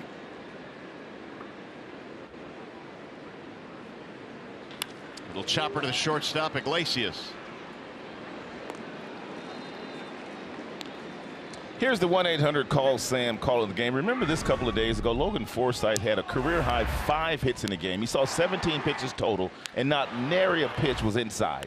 And he just wore the Tigers out on Thursday. But then Boyd comes back, and he really jams them the next day. And then in last night's game, he also got fisted there by Shane Green. So they totally changed the way that they pitched to Logan Forsythe from game 1 and then games 2 and 3. And look at the results. 0 for 11 after that 5-for-5 performance. By simply showing him something inside. You got to make these guys uncomfortable, especially when a hitter was as hot as Logan was. A couple of nights ago, he was like 449 in the month of August, which was the best in baseball. Well, wouldn't you employ that strategy after 2 or 3 hits? You would hope so. You would hope so. I talked to Rick Anderson, the pitching coach, the very next day, and he pretty much said it was on him. You know, you watch that from the dugout, and we watch it up here, and the guy's getting 5 hits, and every last one of the hits are the other way. You have to at least make him uncomfortable. Show him something inside. And the last couple of days, they've done a nice job of that. And they've continued it today. Strike called on Jake Cave.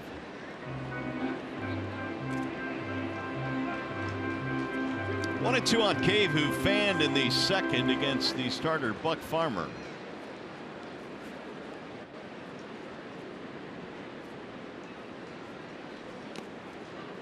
In the dirt, did not go.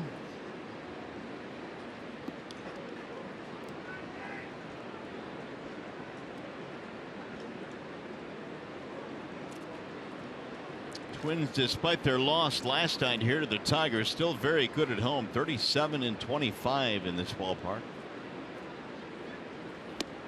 And that is outside. 3-2. Mitch Garver waiting on deck.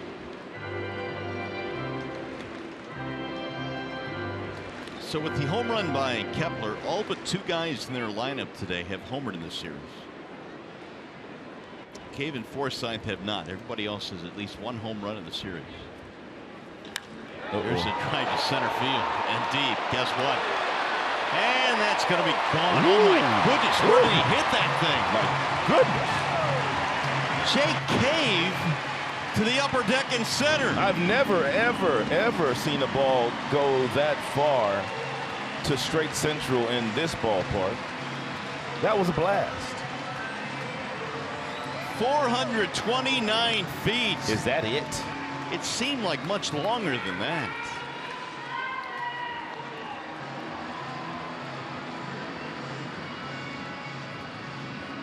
Wow. Ooh. He didn't feel that one. I would imagine that's about as much as Jake Cave has, too. That's as far as you're going to see somebody hit a ball in this yard. I wanted to roll back to the hotel. 4-1 ball game now.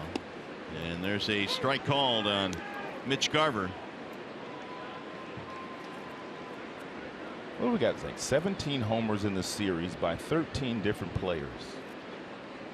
Pretty amazing. And what makes it amazing is neither of these teams came in as good home run hitting teams. Right. 17 combined now, which is one shy of the record they established in September of 2016. And by the way, that ball is flying here today. If the Tigers can hit a couple, we wouldn't mind setting a record.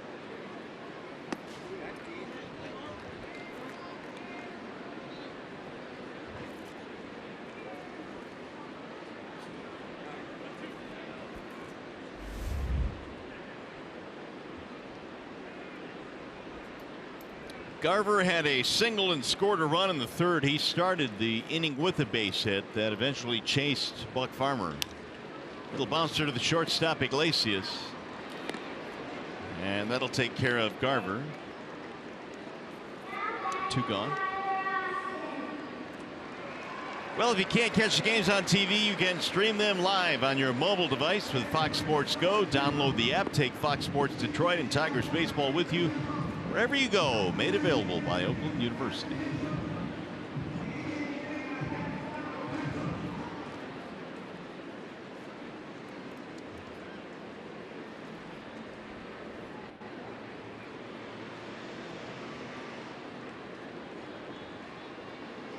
Swing and a miss.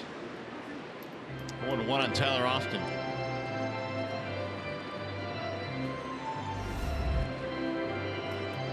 Singled in the third. Came around to score a run for the Twins, who have added two more here on a pair of homers. Kepler and Cave. High fly ball, shallow center field. Long run for Gerber. Nico going out there to make the play. Inning over. 2 runs in for the Twins. They lead 4-1.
Mikey Matuk has hit a couple of home runs in this series. He's driven in 6 runs.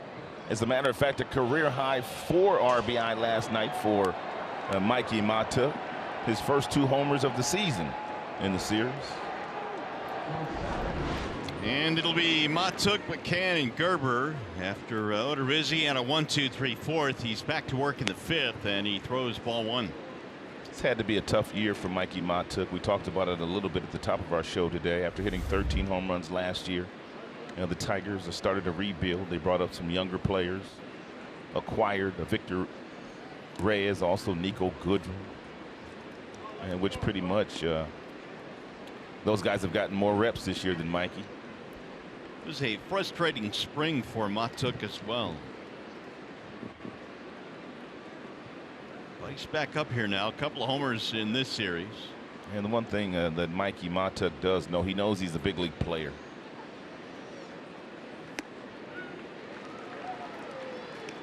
Two and one.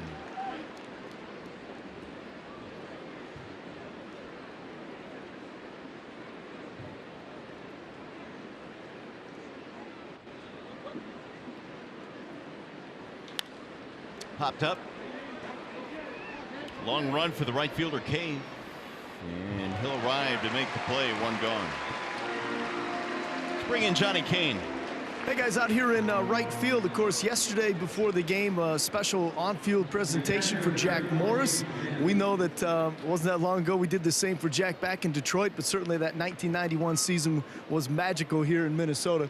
And Jack actually put his John Hancock on the right field foul pole over here, so not as littered as the pesky pole you'd see out in Fenway, but Jack put his signature on there, and you guys know this, man. But the difference about signing your signature nowadays is we put that HOF behind it. That means a little something more, doesn't it? Oh, for sure. And Jack, I think he'll have to get used to doing that. And I know you were talking to him about that when he was in the booth with us. Absolutely. It's a whole different ball game when you throw that HOF on there, Yep. 2018. 2018. Yeah, he was loved here, obviously, just the one season. Of course, loved in Detroit. Now, the question is, you think Toronto might do something to honor him as well? Because he alluded to it yesterday that it's been a whirlwind last couple of months with Cooperstown and then the number retirement in Detroit and then, of course, the celebration here in Minnesota. But when you win a bunch of world championships, people want to recognize you. Well, they may as well do something for him. He won back-to-back championships there in Toronto. Johnny, I talked to him yesterday, and he said that they do have something planned. He's on his way to Toronto next month. Wow. So, yeah, it's going to be busy for him, but it's a good busy. There's a line drive right at Forsythe. Forsythe had James McCann played perfectly. That was an absolute bullet right back up the middle. Nice swing by McCann. Played perfectly. This is the base hit all day, every day. Forsythe had the foresight to play right there. That's a shame for James McCann, man. Scalded that thing. Thinking he's got himself a base hit. Got to get Gerber a hit. Got to get him going, man. He is 0 for his last 26 now. Why doesn't he bunt for a base hit? I mean, look where the third baseman is. Exactly. I mean, seriously. I've said that a few times, Mike. He's got the speed. I mean, come on. Sano's daring him. And if you get that hit, I mean, Sano's playing basically right where he's been playing the entire at bat. I mean, all he had to do was drop one down here. I know it's 2 outs, but you're just trying to get on the board. You're trying to get a hit.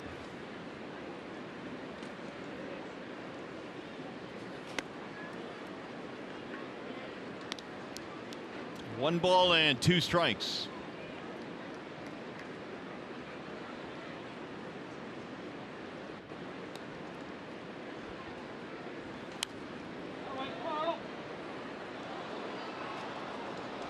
Tigers have only 3 hits in this game. 2 of them came back-to-back doubles by Martinez and Adducci in the second, and that got the Tigers their only run.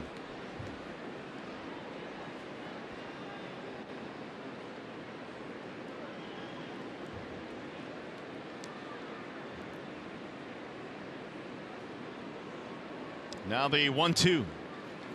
Down he goes.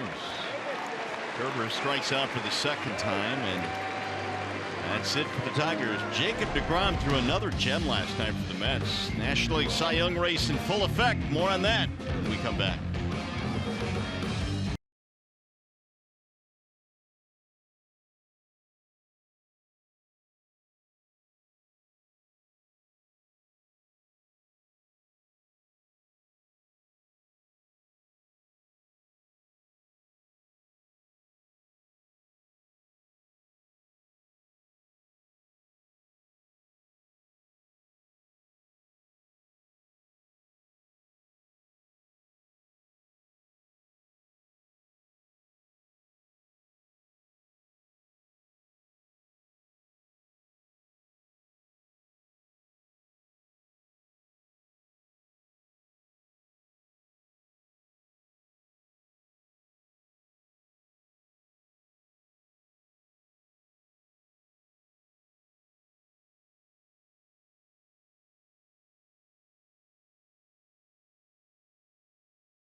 Baseball brought to you by T-Mobile. Last night against the Phillies, Mets starter Jacob deGrom pitched his third career complete game.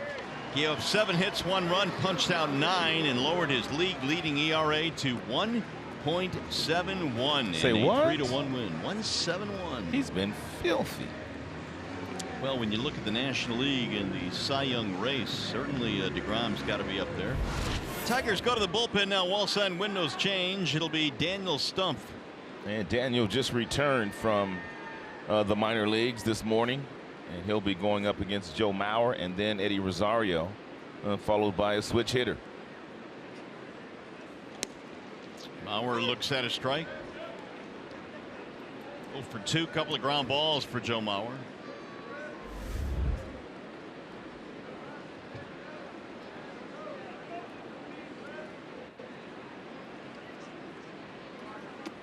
You were telling the story the other night about how Mauer struck out just 1 time in his entire high school career. 1 time his entire high school career. That's amazing. Recently, they did an article about the guy who actually struck him out. Oh, they did? He's a graphic designer now here in Minneapolis.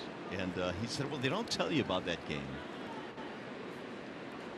As Mauer fouls it away, is that Joe in that game, even though I struck him out, he had a single, a homer, and he struck out 13 as the starting pitcher for the other team. And everybody's making a big deal about him striking out. Yeah, in fact, his teammates were so stunned that he actually struck out in a game. They asked him if he was feeling okay. How do you strike out just 1 time your entire high school career? I don't know. I really don't. There's a swing and a miss. A little karma there as he strikes him out. Well, it's nice to have the left-hander in the bullpen. Here's the National League Cy Young race. The front runners deGrom, Nola, and Scherzer. I'm going with Maxwell. I'm going going with Max Scherzer. Aaron Nola's having a good year, and Jacob deGrom is doing something new. No New York Mets pitcher's ever done with that 1.71 earned run average. But Max is the champion, man, and you got to dethrone the champion. He's got a 2.11 ERA. 234 strikeouts. He's only walked 41. He's won 16. He's going to win 20 games again. That'll be his 4th Cy Young, dude. Well, you know, he decided to bet on himself by not accepting the Tigers' offer. He went to the Nationals, and well, he's made good on it. He has turned himself into, if not the best right-hander in the game, he is definitely in the top 2 or 3. Lofted to center field for Gerber. Rosario is out. Nice job, Stump, getting the 2 left-handers out.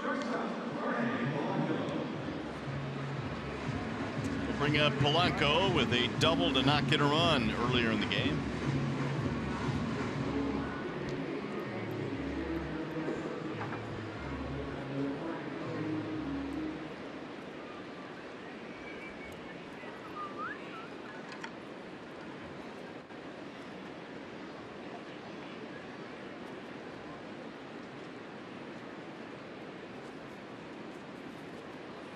Ball 1.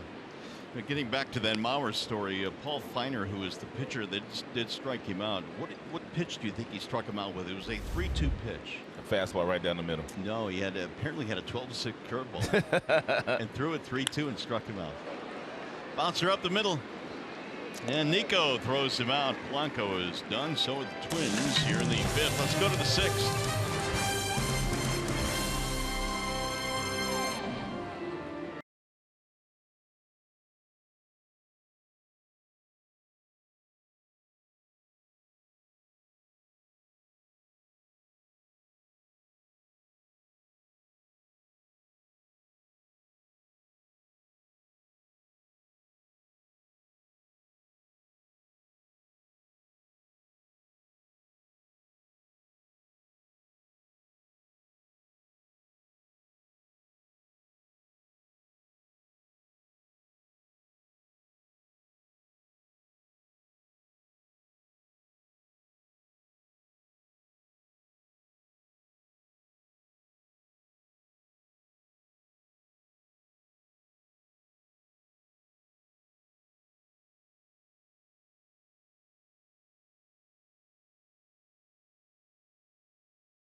Cy Young race. Who you got in the American League?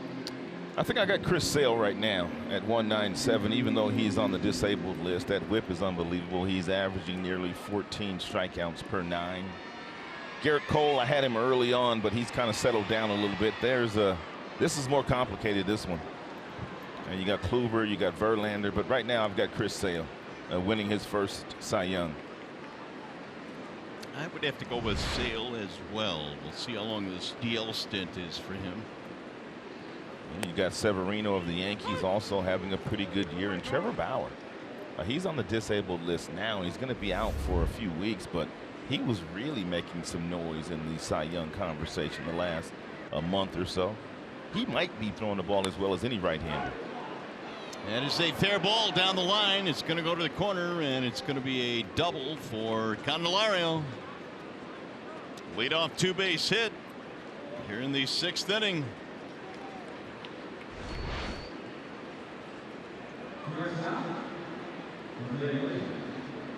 And just what the doctor ordered. A real nice swing there by Candy. And first base umpire. And Manny Gonzalez called it fair ball. Here is Iglesias, fly ball and a ground out in this game. Iglesias came in with some really good numbers against Odorizzi, the starter.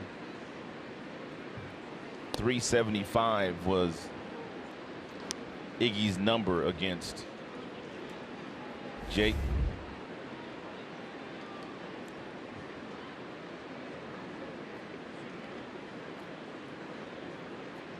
Had not started a game since last Wednesday when he came out with that sore thumb.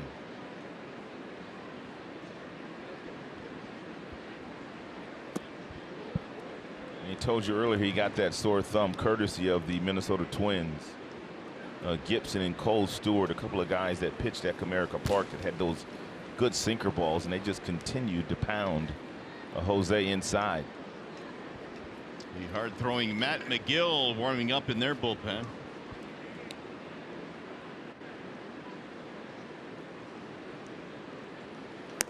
Ball 3 high, so Odorizzi, who had some command problems early in the game, now is giving up a leadoff double and going to 3-0 on the shortstop Iglesias. I was watching Tigers Live pregame today, and Trevor Thompson had a really good stat on Odorizzi. He said that Odorizzi has not gotten one out this year in the 7th inning. Not one out in the 7th inning. And judging by the way this inning has started, he might not get an out in the 7th inning because he might not make it out of the 6th. No, because his pitch count is in the 90s right now. That's a double and a walk. Here is our Xfinity high-speed pitch on Odorizzi this afternoon. He's touched 93. Most of his fastballs have been anywhere from 89 to 91.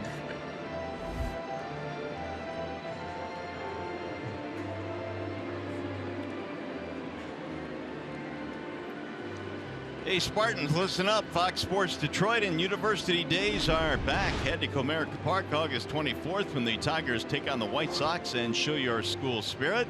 Your ticket package includes a Tigers cap in green and white and a donation back to your school. Go to tigers.com/MSU. Garvin Alston with a quick check into the mound now for Odorizzi, and here is Castellanos, nobody out. One swing of the bat away from tying this one up. And Castellanos loves to swing at first pitches.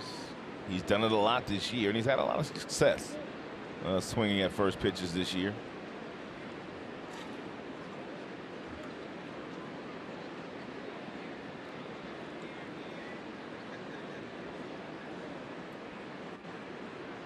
Single and a ground out for Castellanos.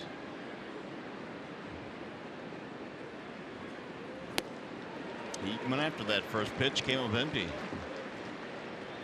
0-1.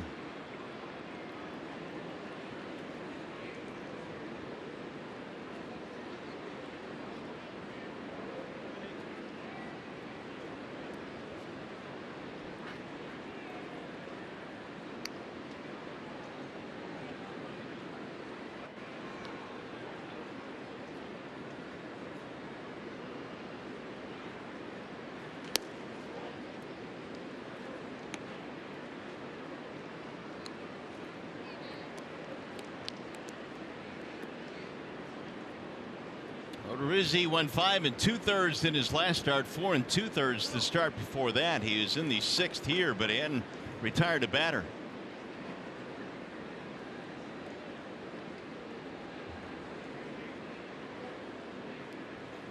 Outside again, and the count goes 2-1.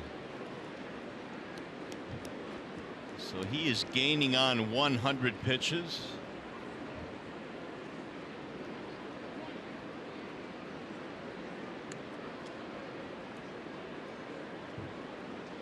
.109 is his season high.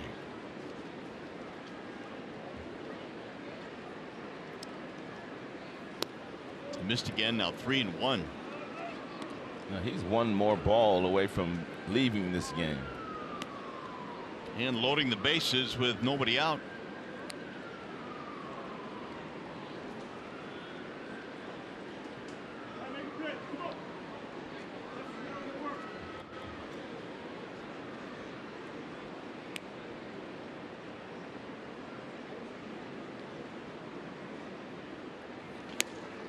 Walked him. That's going to load him up.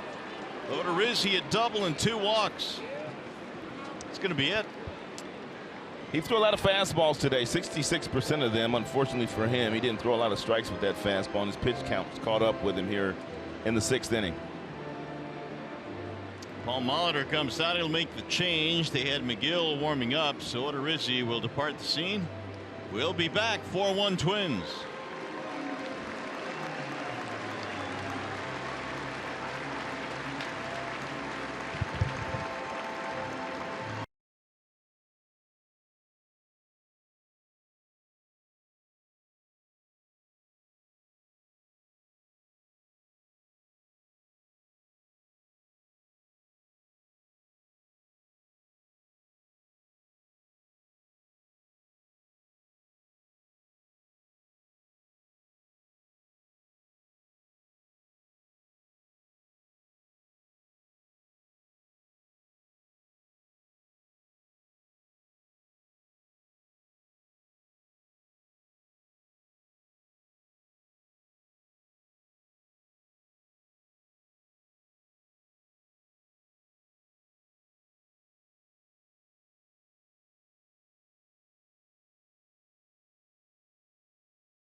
Sixth inning, the Tigers, of course, Rod had to go with a bullpen day today. They got a couple of innings out of Buck Farmer. But this Twins team just continues to swing the bats here at home. Well, a lot of home runs in the series for the Twins. Well, a lot of home runs for the Tigers as well. But Buck did a pretty nice job, followed by Reiniger. And now the Tigers have the bases loaded, and they have a chance of getting back in this game because there's nobody out. Well, the Tigers offensively in this game have been shut down for the most part today, but the base is full here. We'll see what they can do against the bullpen of the Twins. McGill didn't go, or I should say Odorizzi didn't go all that farther today in the game as well. He just has not been able to do that. The Tigers kind of taxed him. I mean, he was throwing a lot of balls at the top of the strike zone, falling behind every single batter. Tigers finally got his pitch count up, and now they're going to get the hard-throwing Matt McGill. They're loaded now for Nico Goodrum with nobody out. And Nico looks at ball one. Nico, 13 home runs this year total, 5 of those against the Minnesota Twins. Nico has never hit a grand slam in the big leagues. Strikeout flyout for Goodrum. And now McGill comes out of the bullpen throwing balls as well. 2-0. Nico Goodrum has worn out breaking pitches from his former team. They have pitched him differently the last couple of days. They've really started to bust Nico inside with fastballs. As a matter of fact, they hit him last night with a hard fastball inside. Tyler Duffy hit him.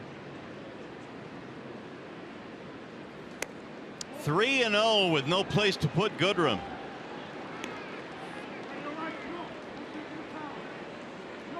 Meanwhile, on deck is Martinez, the reliever, coming in with little room for error, and he's gone to 3-0 on the left-handed batting Goodrum.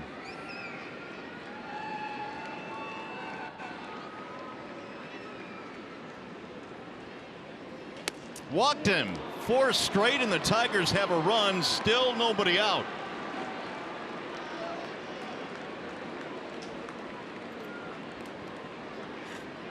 RBI for Nico. Score Candelario on the play, 4-2.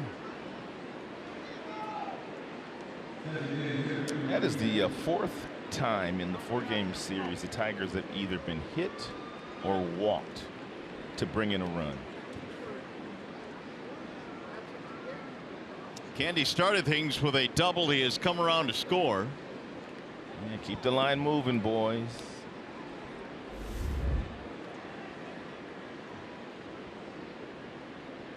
Now V-Mart.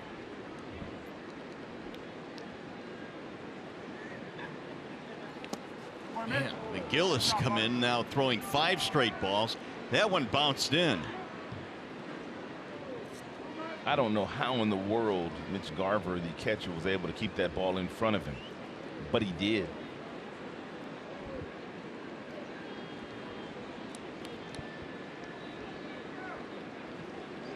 Double run scored for the DH of the Tigers, Martinez. Odorizzi looking on, hoping that McGill can throw a strike. Odorizzi responsible for Castellanos at third, and Castellanos at second, and Iglesias at third base. Ball 2. That's 6 in a row now that have missed.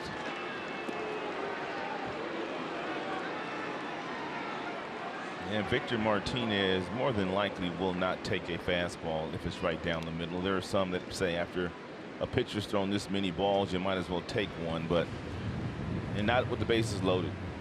Not when you're an RBI guy. Be ready to hit that fastball. And be ready to hit it hard somewhere. It's going to be about 95. Throw him a breaking ball. Well, the crowd get antsy now. They're going to walk in another run. 3-0 on Martinez. All right, now does V-Mart swing here? Yeah, I would. That's probably why I'm up here too.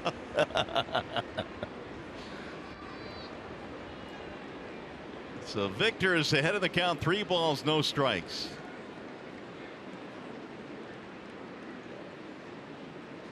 See, Victor's unselfish. He's an unselfish player.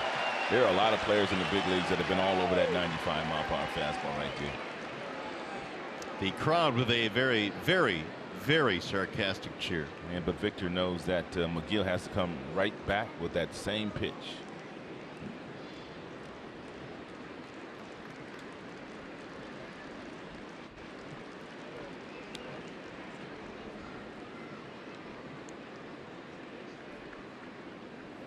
Bouncing ball to second, could be 2. Forsythe, the second one, a double play. But another run will score as Iglesias comes in to make it a 4-3 game.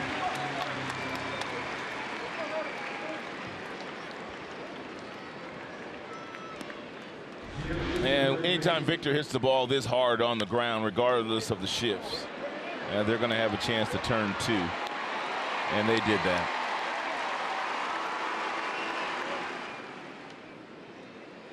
No RBI for Martinez. A run in to make it a 1-run game now.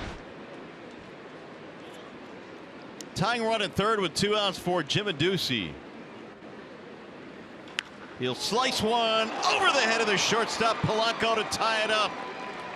Adduci, a 2-hit, 2 RBI game. It's 4-4. He hit that ball right at the shortstop, Jorge Polanco, but Polanco was standing there flat-footed and couldn't elevate enough to make the play. What a swing by Adduci. It's a frozen rope. Well, that takes the sting out of the double play. And Adduci now with 9 driven in. No victory today for Odorizzi. His numbers are complete. 5+, 4 runs. Here is Mikey Matuk.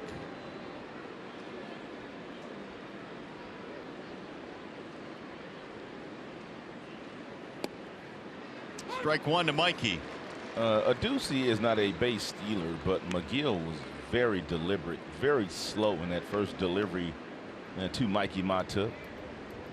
Ramon Santiago, the first base coach, has the liberty on occasion of telling those base runners when he feels like they can swipe a bag.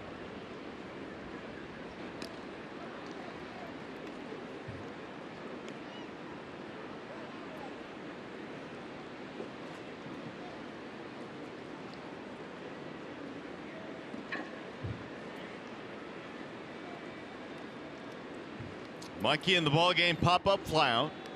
Tigers have plated 3 here to tie it up. Ground ball foul. Now they count 0-2 on Matuk.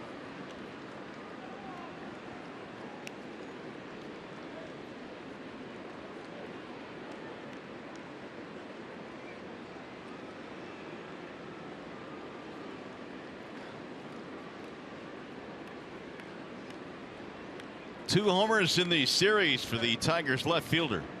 His first 2 of the year at the major league level.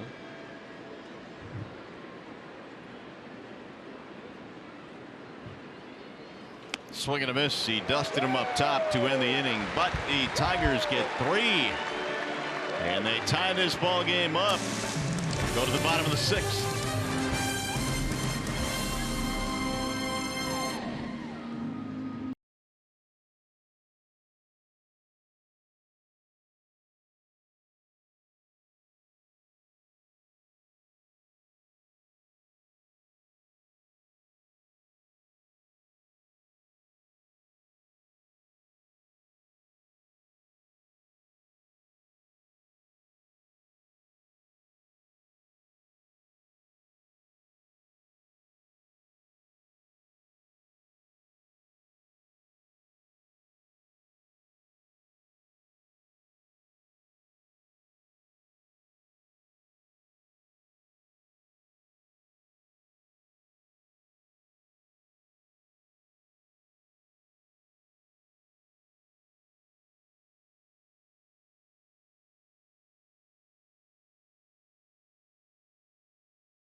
Game summary. Max Kepler hit his 16th home run, a solo shot. That was against Buck Farmer. That was in the 4th, excuse me. That was against Reiniger. And then you had Cave going straight away center field. That also was in the 4th inning, but the Tigers not to be outdone. Their starter today, Oda Rizzi, had retired 12 in a row before that double to start that inning for the Tigers by Jamer Candelaro. And the Tigers will go on to score 3 runs on 2 hits and 3 walks in the inning to tie the score. The wheels just fell off for Oda Rizzi in the 6th. Yeah, they did. It came tumbling off. I mean, he had retired 12 in a row.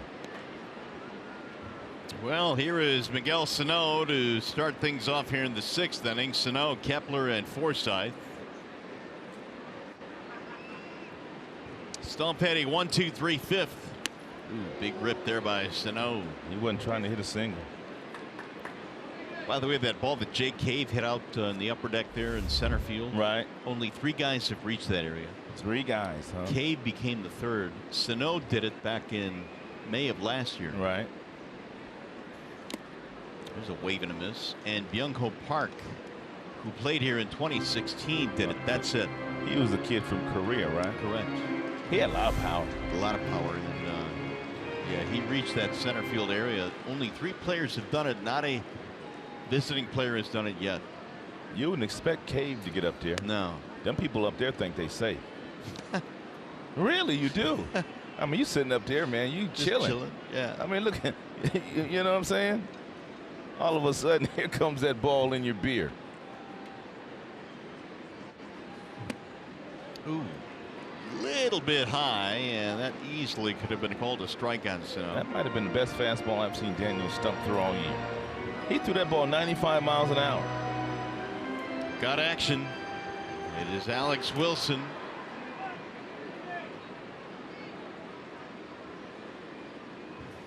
Swing and a miss. Sano is dispatched. One away. Time for a game break now with Trevor.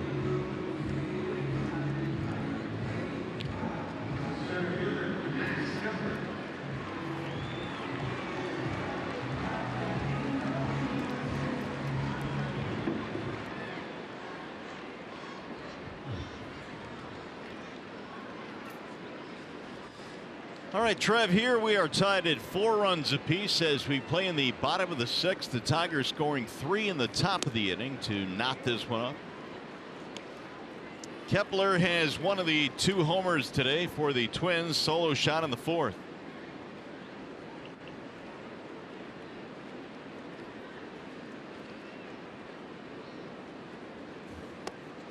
Breaking low and away. 1 ball and 1 strike on Kepler.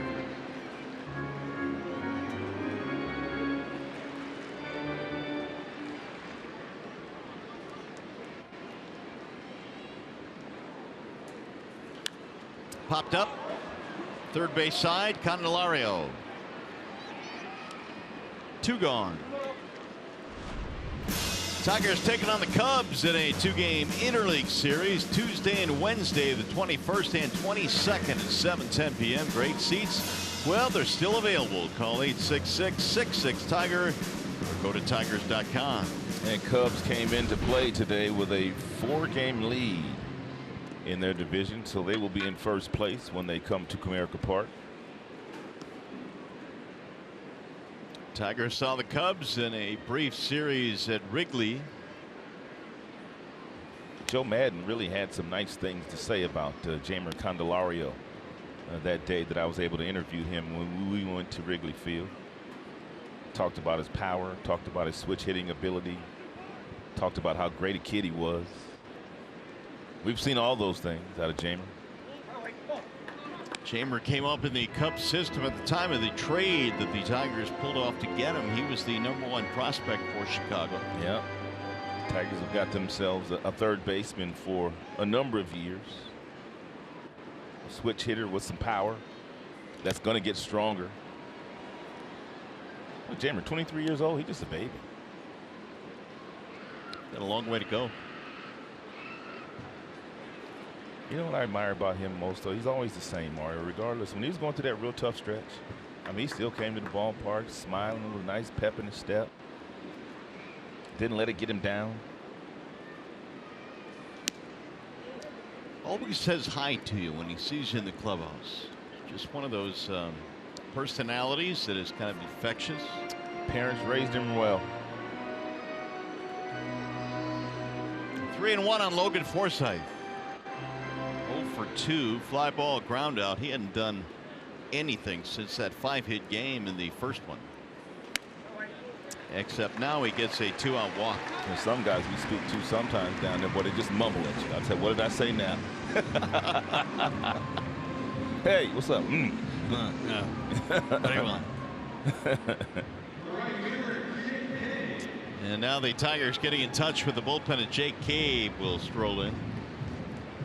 They had to order some extra minutes today for that phone because they knew they'd be using it a lot. Again, Jacob Turner was scheduled to start but was not eligible because he did not spend 10 days in the minor leagues after the Tigers reassigned him. So they had to change on the fly to the Tigers. They decided to start Buck Farmer. He got them into the third. Then it was Reininger and now Stump.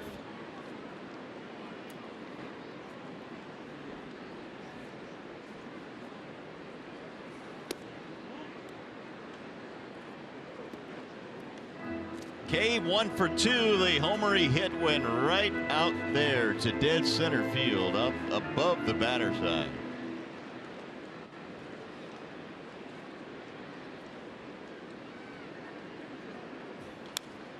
Fouled away.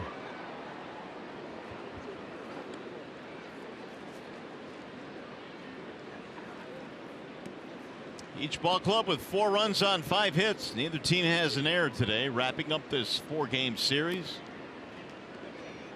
Tigers trying to go home with a split.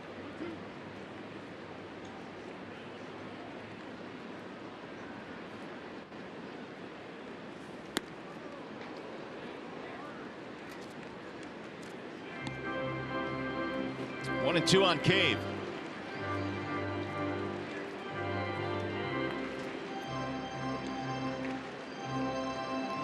Cave, before his last at bat, was 3 for 21 career against the Tigers. Swing and a miss, down he goes, and Daniel Stump with 2 scoreless innings out of the bullpen for the Tigers.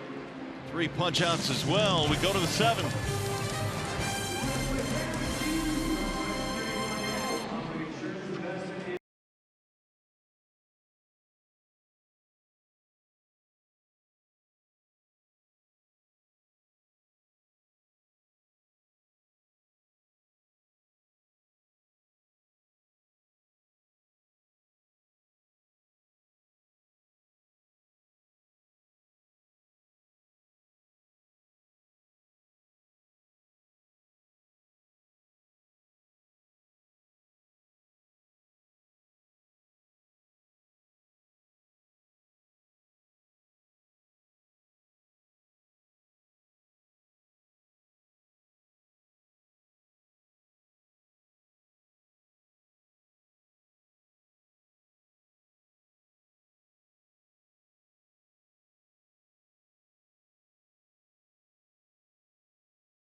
Here in Minneapolis, how about a Ram pick the stick update? And so far it appears that Rod is the big winner.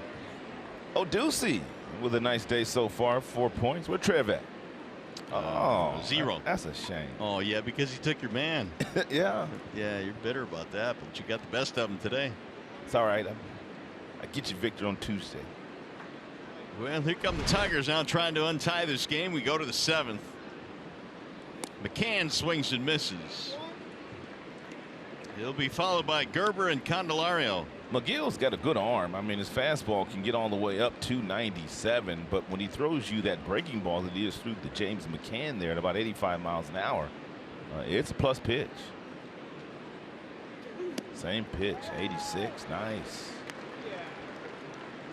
James has to step out of the batter's box to regroup after those 2 benders.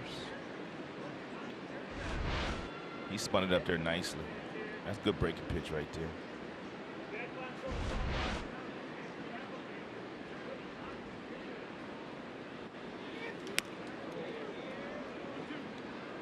McGill was a 31st round pick of the Dodgers in 08 out of Simi Valley High School. He had to battle some odds. I take it back, Royal High School out of Simi Valley, but yeah, long odds.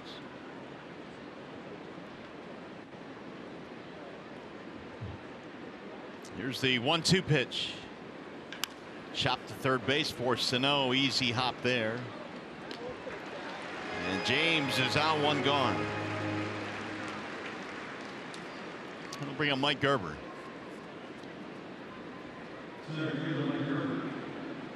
Two punch-outs today for Gerber. Look who's in the attendance here today, Ron. Oh, pause. Paws made the trip. They had a mascot softball game before the game today. Paws part of it. Paul's getting hits.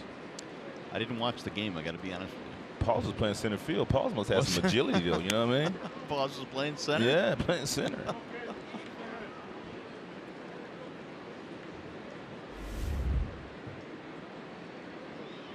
Gerber waits on a 1-0 pitch.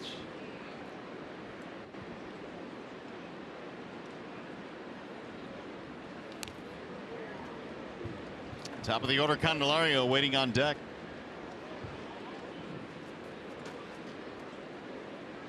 So Paws, like the Tigers, left to head home after the game. There's Bernie Brewer. He's in attendance.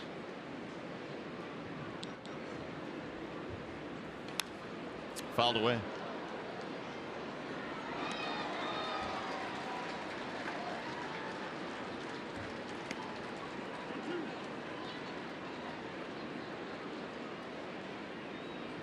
Many of the major league mascots were here. Slugger from the Royals was here. Here's the 1-2. McGruff the crime dog was here too. I'm not sure why he was here. But McGruff was here. Crime dog was here. There's Bernie. We're going to go to Milwaukee at the end of the year. Bernie, 3-game set. Bernie flirting out there. A little bit outside, and now it's gone 3-2 on Gerber.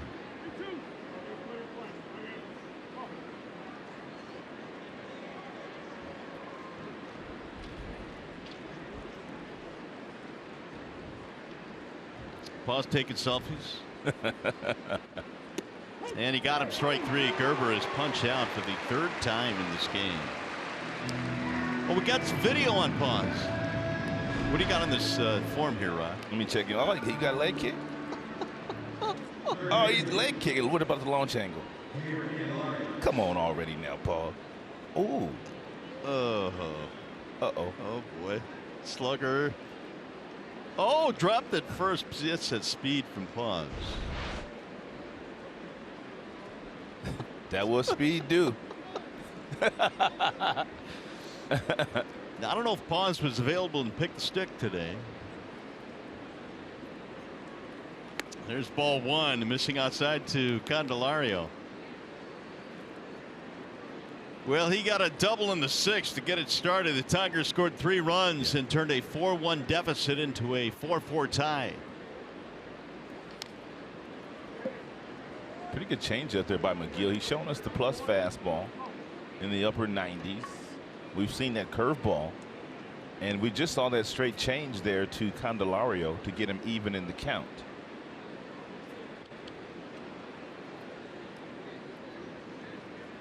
Guys that have good changeups, they always throw it in a 1-0 count because the hitters are always dialed in for a fastball. They're looking to kill that fastball. You throw that straight change that looks just like a fastball, but it's probably 10 miles slower than the fastball. You can get some swings and misses and some soft contact. Well, McGill the other night was throwing nothing but 97, 98. Yeah, that was that really good at bat that Victor Reyes had off of Matt McGill. 13 pitch at bat before he finally walked him. At bat of the year.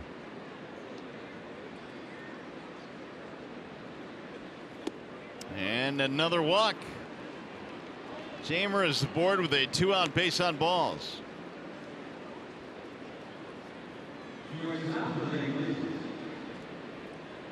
Fourth walk of the game now for Minnesota pitching, and that'll bring up Iglesias.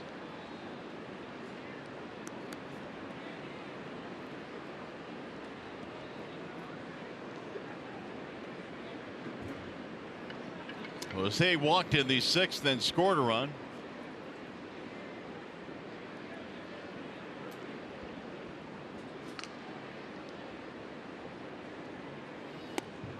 In there, strike 1.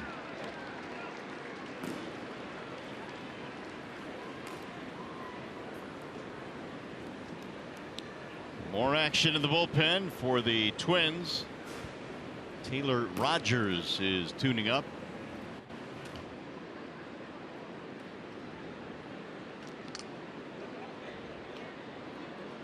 Here's the 0-1.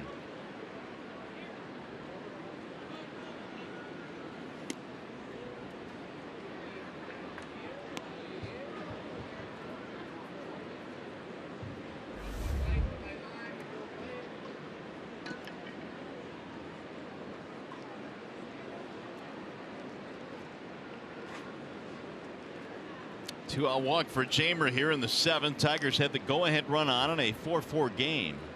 And Candy will throw a draw throw back there. In standing up. Man, how about those swinging A's? They've jumped out to a 2-0 lead on the Astros. Astros are scuffling, man. Didn't the Astros get swept in a 4-game series in Seattle? They did. Chapman homered against Verlander today. Chapman is legit, man. Wanted fouled at home plate. They say that Chapman is the best defensive player in baseball by the numbers. By the numbers, correct. By the numbers. Better than any player in baseball. What he does at third base for the Oakland Athletics outshines everybody. Well, he did play in that 4-game series at Comerica. We saw him in the 3-game set in Oakland. And he really wasn't tested all that much, but he's on the highlight reel every night. Here's the 1-2.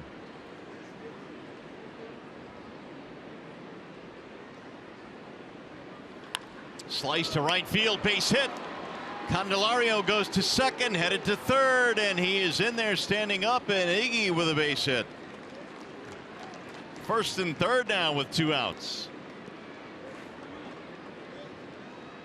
It's a nice job here by Iglesias. McGill held the ball for a long time. He was anticipating that Candelario was going to steal. And then he finally delivered that fastball, that breaking ball at 85. And Iglesias keeps his hands inside, his hands above the barrel of the bat, and slices it the other way. And Candy able to scoot over to third. There's Garvin Alston now coming out.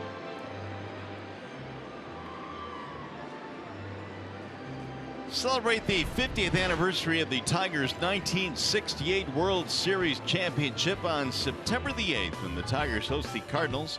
It'll be a 6:10 start. Come early and arrive for the special pregame ceremony on field presented by Comerica Bank. If you'd like tickets, go to tigers.com.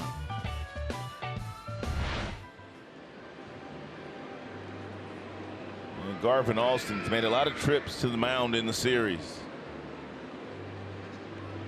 First-year pitching coach for the Minnesota Twins. We're neighbors. We live about a mile apart in Arizona. Garvin and I. When you see him in the offseason, tell him he's got to run out to the mound quicker. Look, he got a little quicker. Yeah. Speed it up. I'll tell him that. Tell him you said it, though, not me. Here is Castellanos. Tigers offense has drawn 20 walks in the series. It's been a crazy series, man. It really has. 17 home runs by both teams, all the walks, all the hits. But it always seems to be that way when we come here because our offense has always played and performed well in this ballpark.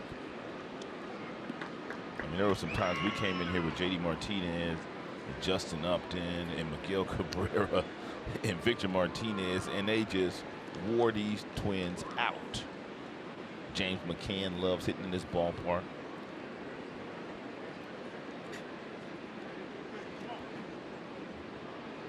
Castellanos trying to give the Tigers the lead. They have not led since the 2nd. It'll drop in nicely for a strike. 1-1. A walk, a single, and a run scored for Castellanos.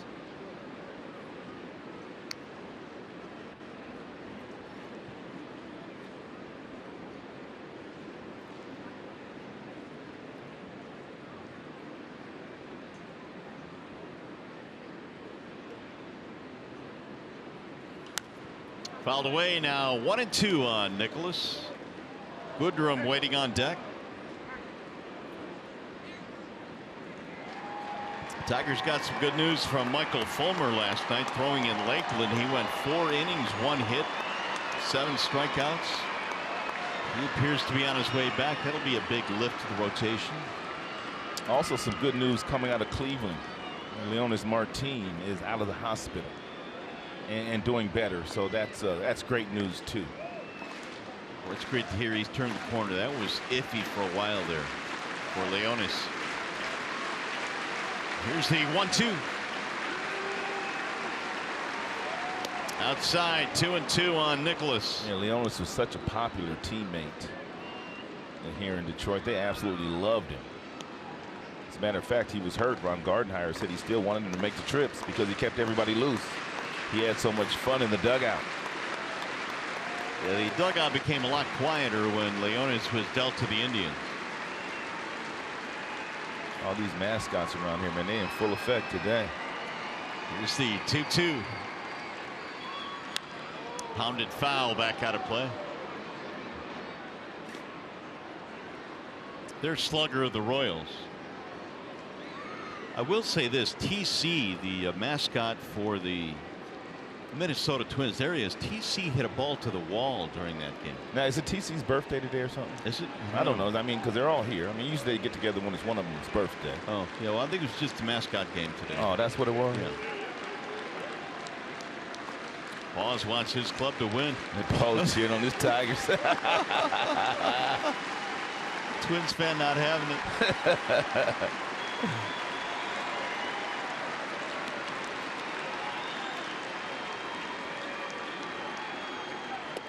Low, ball 3. McGill's like, where is it? It was actually inside more than low. TC wanted to know where it was too.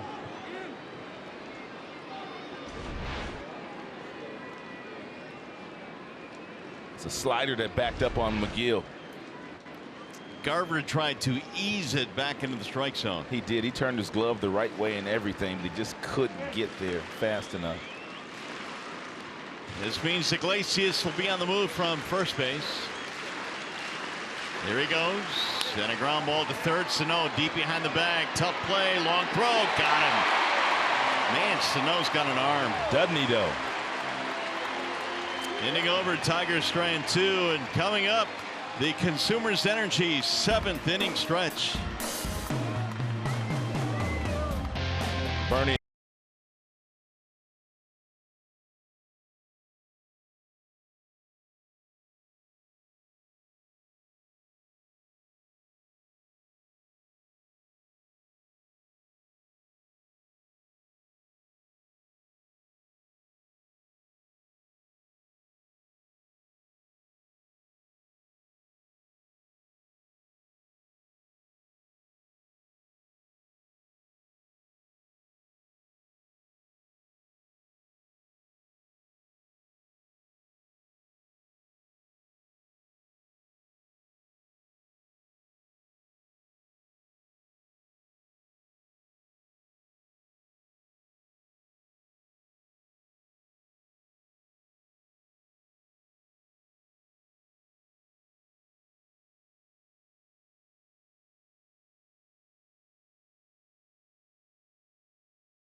These two teams to 17 homers in this series.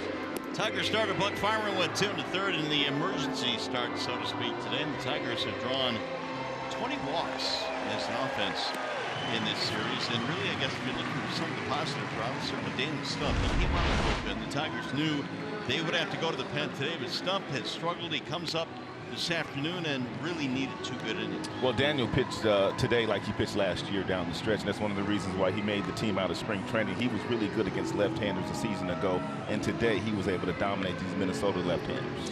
All right, what do you got in the rest of this ballgame? Now, it really would be a nice win for the Tigers here. They've gotten good work out of their bullpen for the most part today, but going back home with a split of this series with the homestand coming up would be big. Well, Tigers are able to turn it over to the back end of their bullpen. I mean, they got Alex Wilson's coming into this game, and they got Verlander, Verhagen, they got Green. They can put some runs on the board. They can go home with a split, but they're going to need it going up against that Chicago Cubs team when they get there on Tuesday. Yeah, the Cubs coming in, the White Sox coming in as well, and now it's going to be Mr. Wilson coming in. Alex will come out of the bullpen for the Tigers in a wall-side windows pitching change. 45th game this year for Alex Wilson. He's pitched quite a bit out of that bullpen. He had spent some time on the disabled list too, which slowed down his activity. The ERA is under 4, which is not bad, and 31 strikeouts, 13 walks. Alex is not a strikeout pitcher. Gets a lot of ground balls. Mitch Garver will lead things off in a 4-4 game. We're in the bottom of the 7th. It'll be Garver, then Austin, and then Mauer.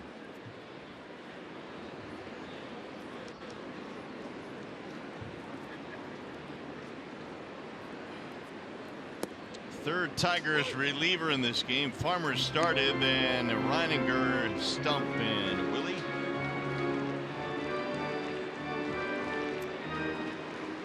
Single ground out in the game now for Garver.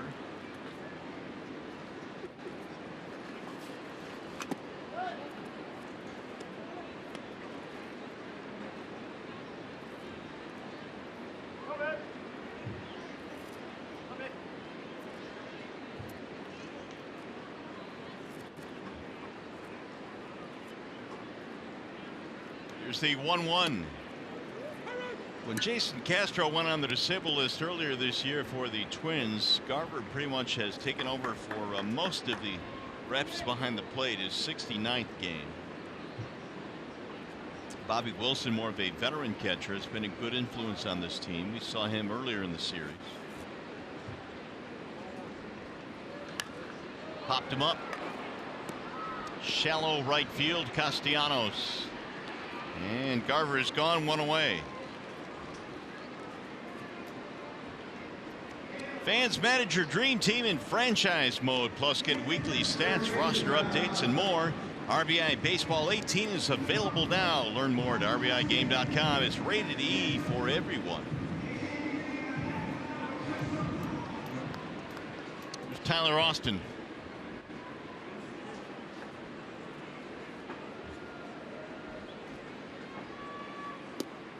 Since coming over from the Yankees to the Twins, Austin has 3 home runs in a Twins uniform, and all 3 of them versus Detroit.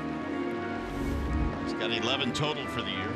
Yeah, the one he hit a couple of days ago, man, traveled 451 feet. He hits the ball extremely hard anyway. And then that ball he hit yesterday off the opposite way was on its way up when it hit the facing out there in the second deck. Grew up in Georgia, but was a Yankees fan growing up. Derek Jeter was his favorite player, and lo and behold, he came up in the big leagues with the Yanks. Big swing there. And check out the exit velocity that Tyler Austin can generate. 109. His average exit velocity. I mean, that's harder than a lot of guys on that list that you would think that he wouldn't be on. Sanchez, Stanton, that Daniel Palka kid of the White Sox that we just saw, and Marcell Ozuna. There you go. It'll be a base hit with 1 out. That's his 2nd hit today. Another hard hit ball. And it'll bring up Joe Mauer. Twins have their 6th hit.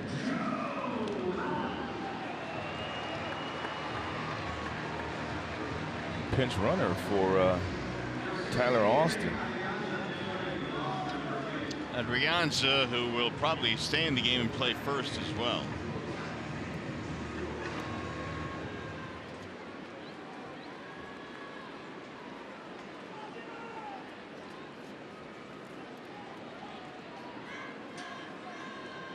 Take Adrianza has 4 stolen bases this year. He has not been caught once, if that's what you're thinking at the house.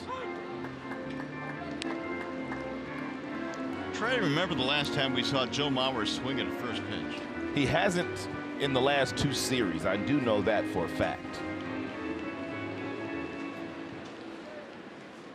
And that's just amazing, because, I mean, the average for pitchers, I mean, for players that swing on the first pitch is above 300. Showing bunt that time. And that's why so many players swing at the first pitch, because you're anticipating that that pitcher is going to try to get ahead of you. He doesn't want to fall behind you. So you always think on that first pitch it's going to be something that's hittable. But Joe doesn't care. And that's why the Tigers pitchers, they throw the ball right down the middle to Joe on the first pitch. He's just got great balance in the batter's box. I mean, very seldom do you see him fooled out in front. Mauer, the hero in game 2 in the series, a pinch hit 3-run homer in the 7th off Lewis Coleman. And Joe Mauer, probably the most recognizable athlete here in Minnesota.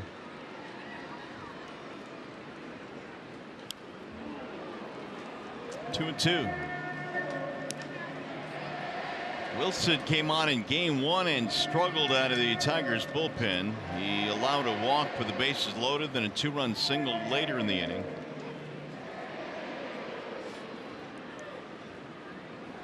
Tigers lost that slugfest 15-8.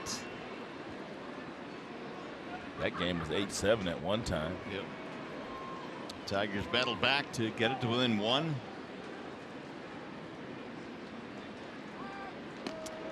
If you're wondering about the Tigers bullpen today, Jimenez might not be available. He threw over 30 pitches in last night's game, and they've said they're going to start watching Joe very closely down the stretch. Yeah, I'd be really surprised if they used Joe today after the long outing he had yesterday. What's Joe got there? Just amusing himself. That'll get back out of play.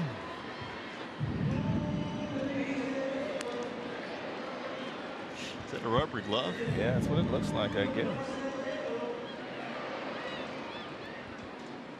I wonder if it has anything to do with helping him pitch. I mean, if it's helping him get his wrist strong, fingers strong, who knows? Let's get Johnny on that.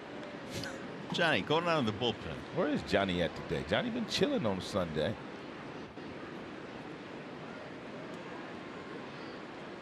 2-2 on Mauer. He just don't swing at bad No, pitches. he doesn't. 3-2. What's up, Johnny? Where you at? Well, I was almost went after that foul ball. It was in my vicinity. Cat-like reflexes. Needed one more carom. I could have gotten there. What were you asking me about? Tape? Something that Joe Jimenez has out in center field. He's got like a little rubber glove on it or something out there. You want me to get out there? Yeah, go run into the bullpen. He won't mind at all. He'd love to talk to you. Yeah. Well, we do know that Adrianza will be on the move here with Joe Mauer in the batter's box. I mean, Paul Molitor just does not think that Joe's going to strike out.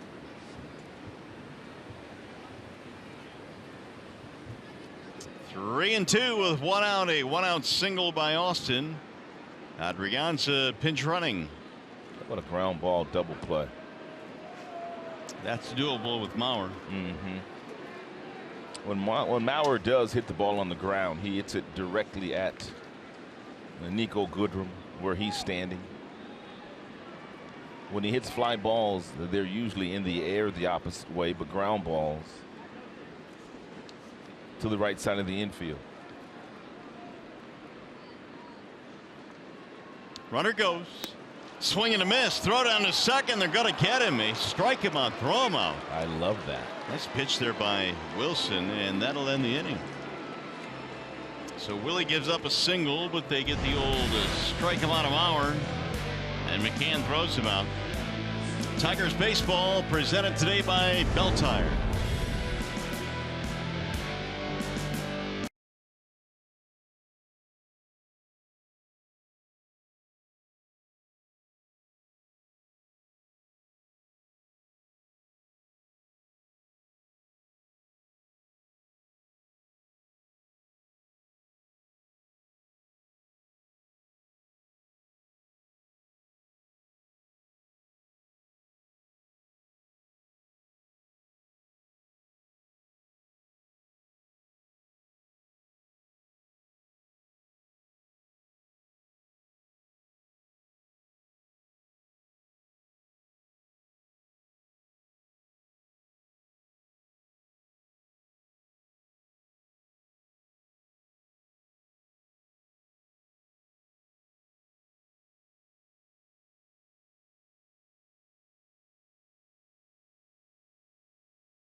And just like we promised, it's time for the Miller Lite Hold True moment. I want to go back to that last play here by the Tigers. Take a look at Wilson keeping Adrianza close at first base. He knows he's running, so he wants to throw over there, and he threw over there a couple of times just so he would shorten his lead.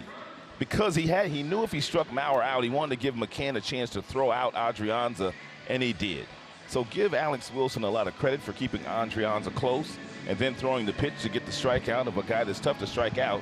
And a nice tag applied there by their shortstop, Jose. So we go to the 8th. It'll be Nico Goodrum to lead things off.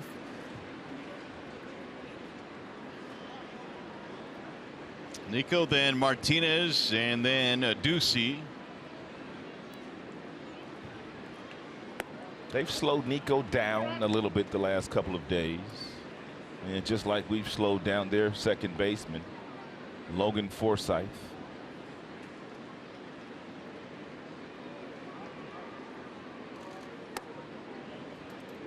Two and 0. Tigers have already walked 20 times in the series. As we take a look at Taylor Rogers' numbers, he's having a good year. 58 strikeouts. He's only walked 13. Meanwhile, Adrianza stays in the game to play first base with Austin out.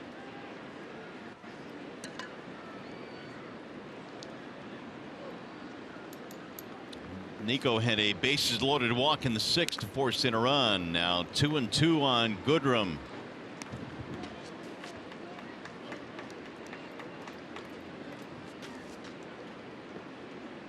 Yeah, Nico spent 8 years in a Minnesota Twins uniform, most of those in the minor leagues. He's played with a lot of these guys on Minnesota's current team in the minors. Ground ball to short. Polanco ranging right, and Goodrum is out by a step.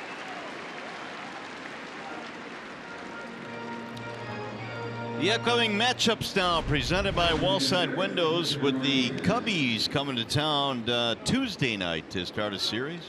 Kyle Hendricks, 9-9. Tigers saw him when they made the trip to Wrigley Field.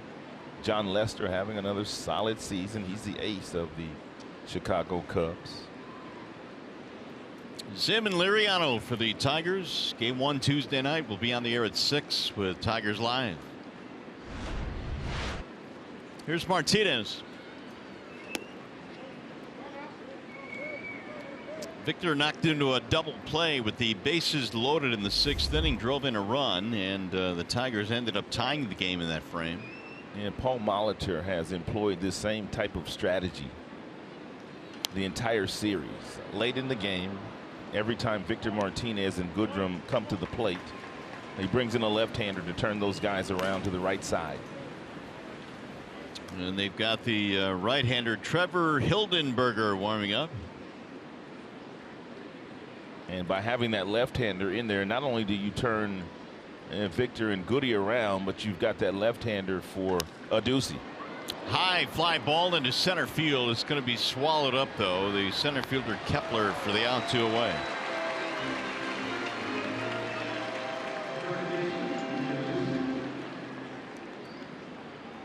Here is a Ducey single double, 2 RBIs.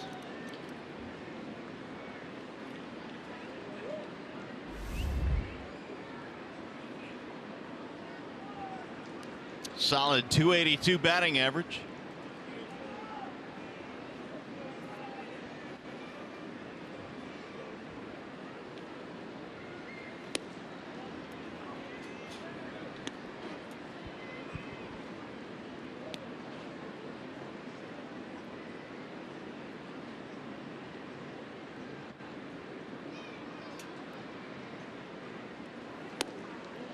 The ball that Ducey hit in his last at bat was a clutch knock, a 2-out single with a man at third to tie the game. It was a frozen rope right over the shortstop Polanco's head that he nearly snared.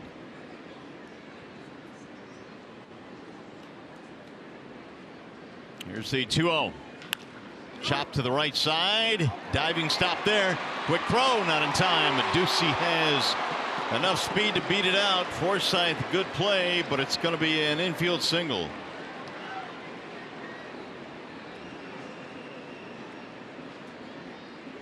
Ducey having a nice day. Forsythe went a long way to get this ball. By the time he left his feet, he got up in a hurry. He flipped it underneath over to Adrianza, but not before Deuce, able to get his third knock of the day.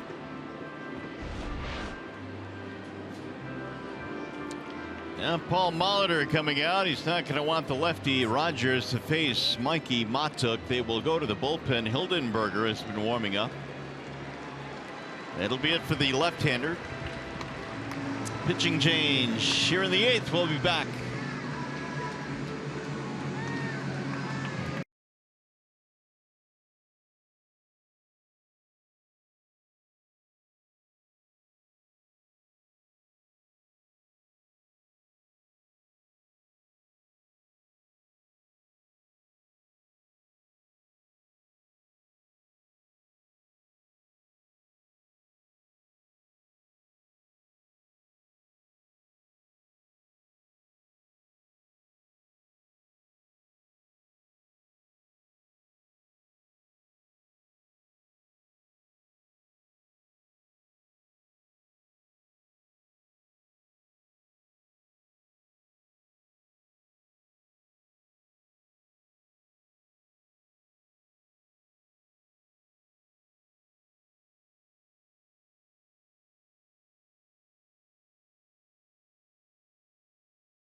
There's Mikey Matuk with the hitting instructor Lloyd McClendon going over a couple final notes there on the iPad. And of course, we know earlier in this series it was Mikey Matuk who hit 2 home runs, his first 2 in the majors this year. He called this season a trying time for him as he spent most of the year down in AAA. But what he said he and Lloyd McClendon have been working on is getting back to the process, the way he was playing last year. He said earlier in the season he was looking for results. And what happens there? You can't control the results. Get back to the process. He says for him it's about timing, it's about rhythm, about being relaxed when he steps into the box. Don't try to be too aggressive, guys. Coach is a lot of times underappreciated. Lloyd McClendon doing a fabulous job with the Tigers hitters this year, as is Phil Clark, the assistant hitting coach. And Mikey also said it took him a while after he got sent down to the minor leagues to really get on track, because obviously he feels like he's a big league player and deserved to be in the big leagues, and he had no control over the moves the Tigers had made in the offseason.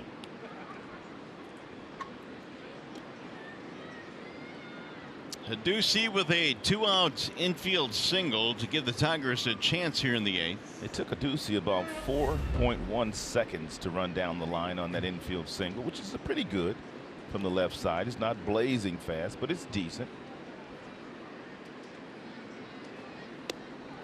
It'll drop inside now. 2-0 on Matuk. We talked many times about having a guy in the bullpen that can give you a different look, a different arm angle, and Hildenberger is it for them. Coming from the side, although the Tigers have gotten to him a little bit this year. He's closed a couple of games for Pittsburgh since Rodney has been traded to Oakland. Mikey couldn't hold up on the 2-0 breaking ball.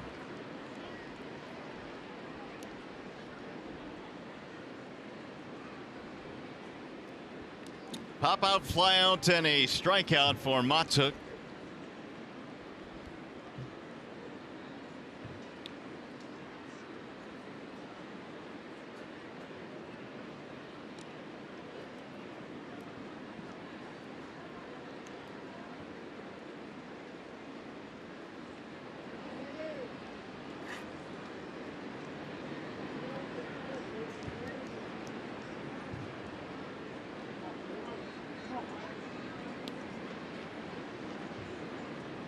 Here's the 2-1.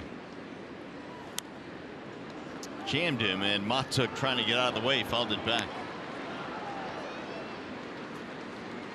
Here's a situation where you're thinking you might get a breaking ball, and then you get a fastball and you still try to hit it. He had already thrown him a breaking ball in the 2-0 count, so now the count's 2-1, and Mike is thinking, okay, he's going to throw me another breaking ball. But the key to that is if you're looking for that breaking ball, you've got to take that fastball.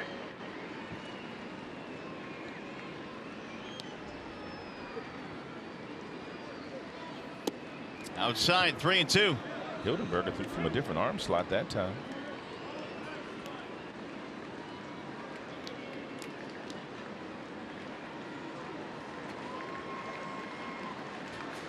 McCann waiting on deck. And Ducey will be on the run here.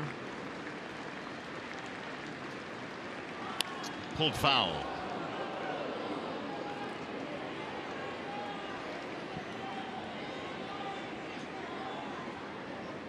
They've had McGill, Rogers, and Hildenberger. Their starter Odorizzi was pulled in the 6th inning, couldn't hold a 4-1 lead. Tigers scored 3 in the 6th.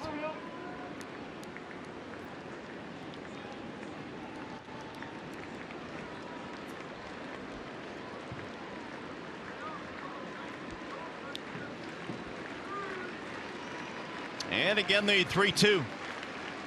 Walked in, ball 4. Tigers have 2 men on.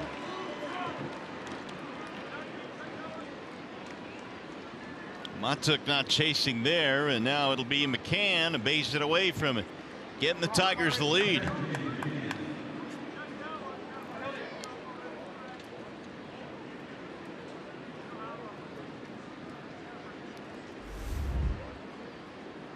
And the one guy you worry about in the outfield here is Rosario, the left fielder. He has the strongest throwing arm of the trio out there. Kepler's got a decent arm, but from center field it's tough to throw guys out at home plate. Yeah, but anything hits sharply to the left field, there's going to be a play at home. Swing and a miss, 0-1. Mack is 0 for 3 today. Ground outs, a line out, and a strikeout.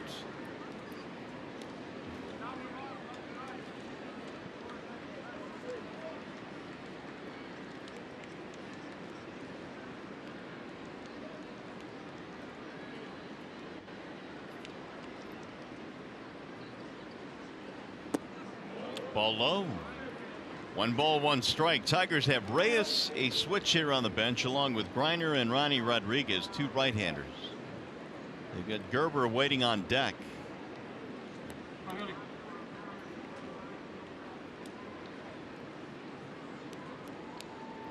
.375 now here at Target Field. It'd be nice if he could improve on those numbers right now.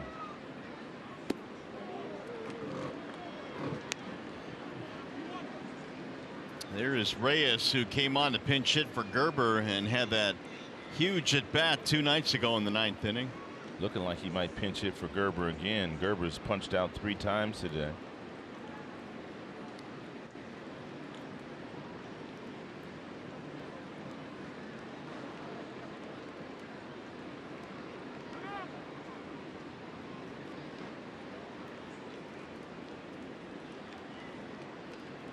A 2-out single by Ducey has given the Tigers a chance, then a walk to Matuk.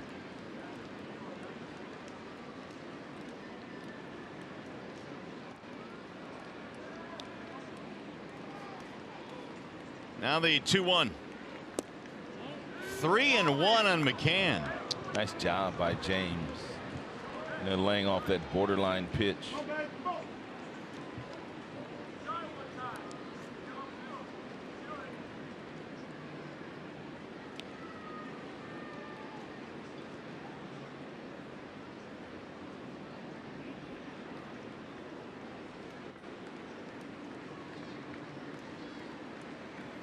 Bouncing ball back up the middle. Forsythe bobbles, stays with it, and they throw out McCann to end the inning. No runs. Tigers going to hit a walk and strand 2 on our way to the bottom of the 8th.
Comerica Bank, raise your expectations of what a bank can be. Come to Comerica.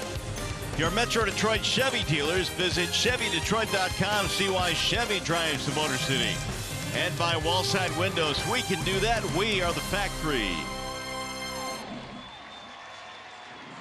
Back here in Minneapolis, where the Tigers are wrapping up a 4-game set. Wilson goes back to the hill. In the bottom of the 8th, they'll have the number 2 hitter, Eddie Rosario, to lead things off. Rosario, Polanco, and Sano. Swing and a miss, 0-1. Rosario not trying to get on base. He's trying to circle the pillows. They've got him around to the right side defensively. Sac fly to driving a run back in the 3rd for Rosario. He's going up top again, swing and a miss. 0-2. Eddie Rosario is the definition of a free swinger. He swings at everything.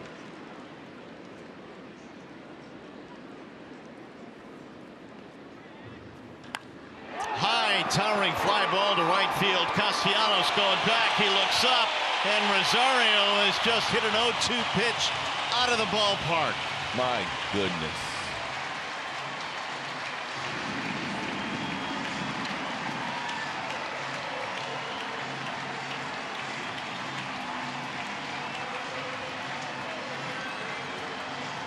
Well, that home run has just tied a record 18 combined home runs in this series.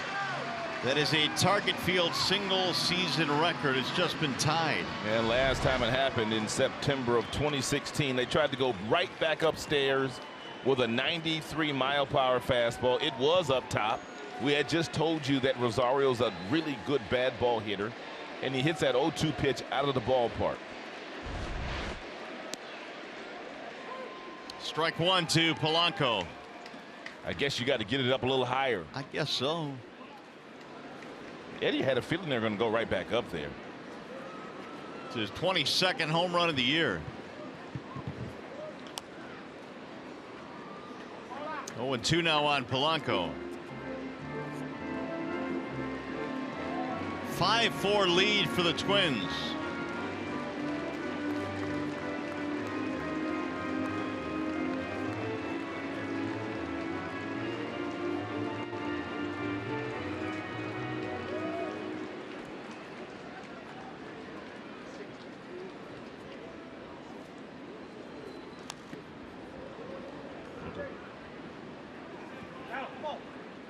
Here's one more look at how he was able to climb the ladder with his hands. Look at the plane that his hands stay on. And not only does he get up to that ball, he still has somewhat of an uppercut swing when he gets there.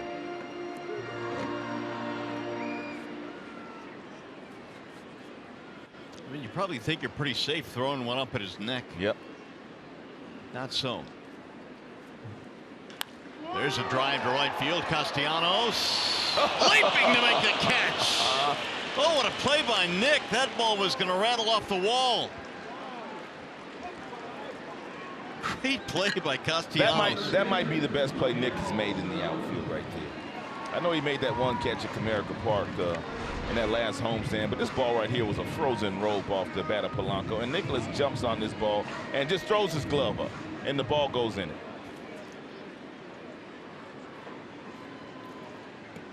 Ball was sizzled out there, about 3 steps, throw the glove up and make the play. That's a play right there that you cannot turn the wrong way. If you turn the wrong way for just a split second, you're not going to make that play. He turned to his left and he ran to the direction he thought that ball was going to be at, and he threw his glove up. That's a fine play by Castellanos. Here is Sano. He is 0 for 3.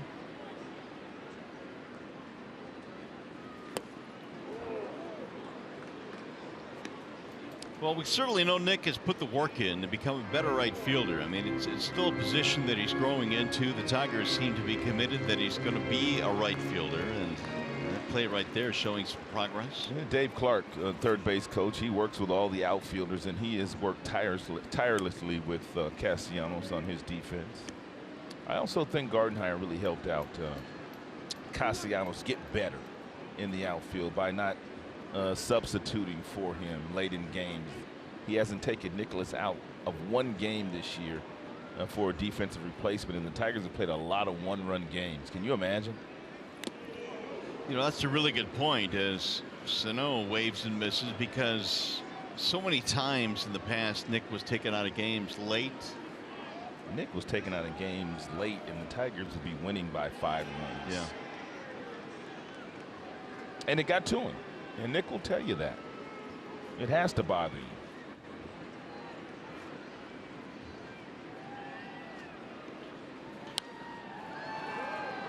2-2 on Sano. Kepler will be next.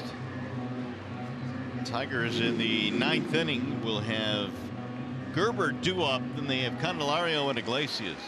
And we'll probably see Victor Reyes bat for Gerber. Don't know for sure, but we might.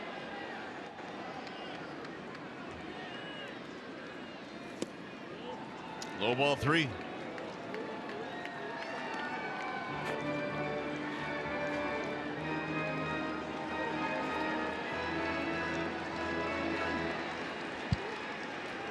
Eddie Rosario with a leadoff home run here in the bottom of the 8th, giving the Twins the lead. And Sano skies one foul.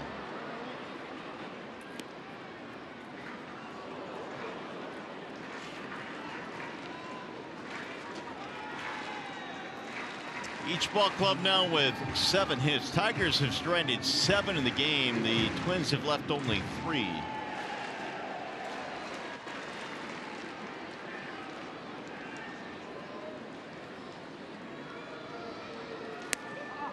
Did not go, and that's ball 4. Sano is on.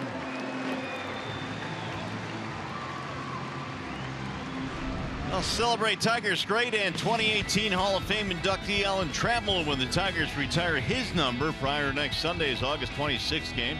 White Sox will be in town at 1:10. The first 10,000 fans receive an Alan Trammell 1984 replica road jersey. You can get tickets by going to tigers.com. Meeting on the mound now as Wilson draws his catcher in there, and it's going to be Kepler. Kepler homered in the 4th. The Minnesota Twins have hit 3 more home runs in this game.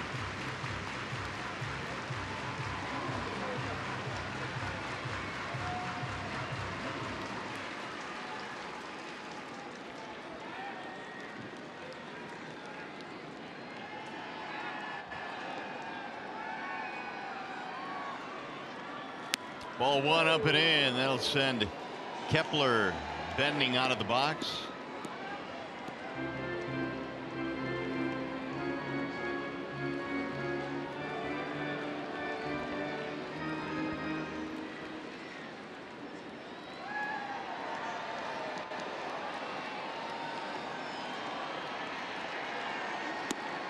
In there, a strike called right at the knees.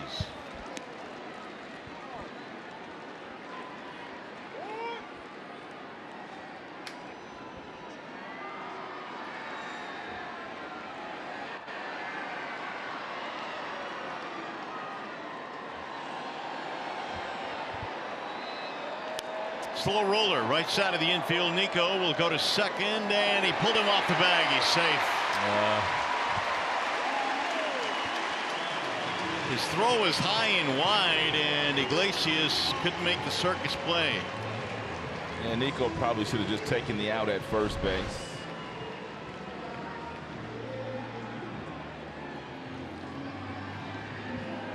Fielder's choice E4 on that play. Here comes Gardy. And he will get Wilson out of the ball game now. Tigers go back to the pen. We'll be back.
not high enough. So when you throw the same pitch, the same velocity on 3 consecutive pitches, more often than not, that ball is going to get hit somewhere.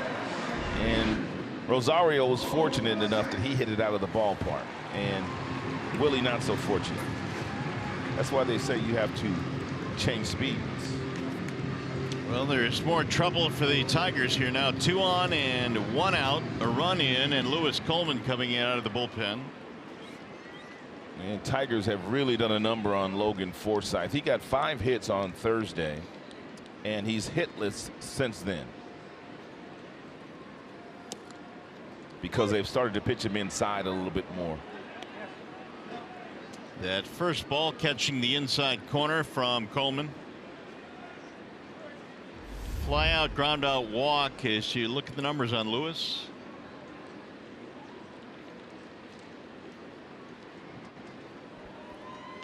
Ground ball, third base side. Candelario tags the bag 1 and throws across the diamond.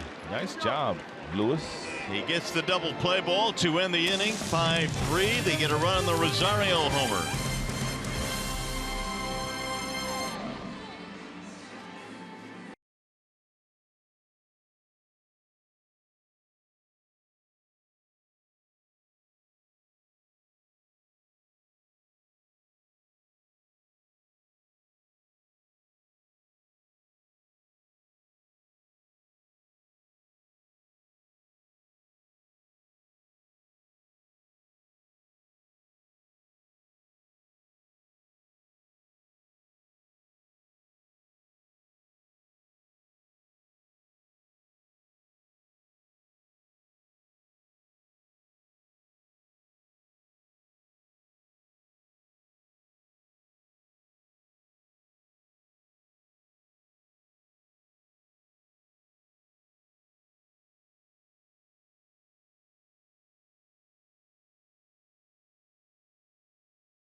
All right, guys, thanks. It is last call for the Tigers, and Victor Reyes will pinch hit for Mike Gerwer to get things started here. And Victor looks at a strike right at the knees from Hildenberger. It's a borderline strike right there. Hildenberger trying to get the 4-out save. He has 3 saves this year. Pulled and into right field, a base hit. It'll be a pinch hit single for Victor. Nice job. He went down and got that pitch that was down and away from him. And I think this was off the plate, but he's got those long arms, and he was able to reach out there and hit a ball hard right past the second baseman. Take a look at this location, man. He goes down and gets that 81-mile-per-hour change piece. He left his bat in the strike zone a long time. That was the key to hitting that pitch. Tying run is on now for Candelario. Victor does have speed at first base. A lot of it. Strike 1 on Jamer.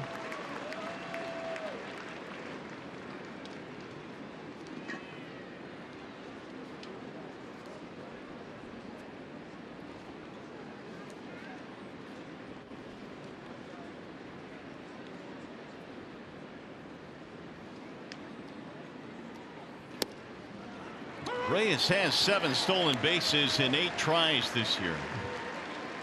Now Jamer down to the count 0-2.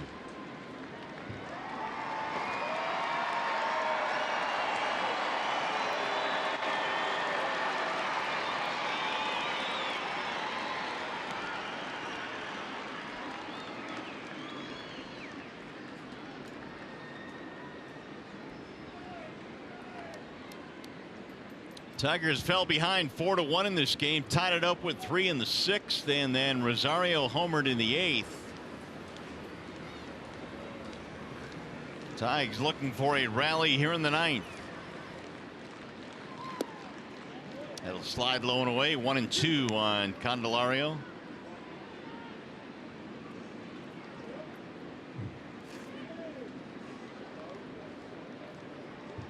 Jose Iglesias waiting on deck.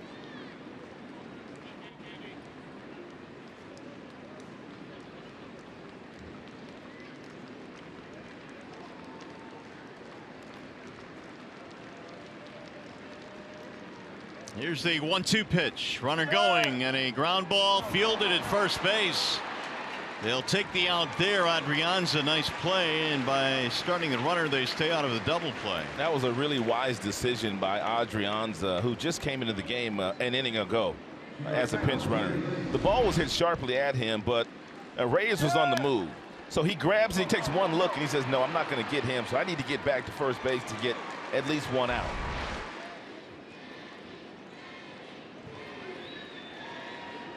Tying run at second now for Iglesias. And Tigers have their best hitter up with runners in scoring position. Jose Iglesias is batting .344 on the season in these type of situations. .265 overall, but better when runners are on the bases. Single and a walk for Iglesias today.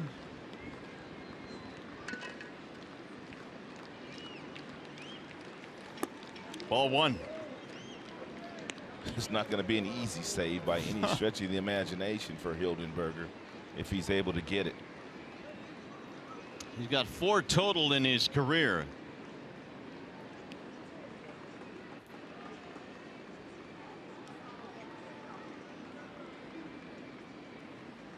Hickey steps out, and that is ruled a ball outside. 2-0.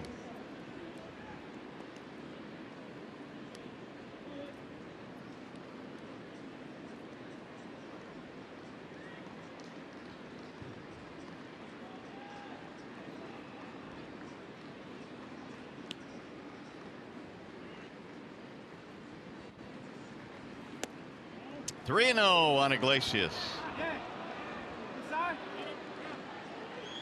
He's already walked once in this game. That was against the starter Odorizzi.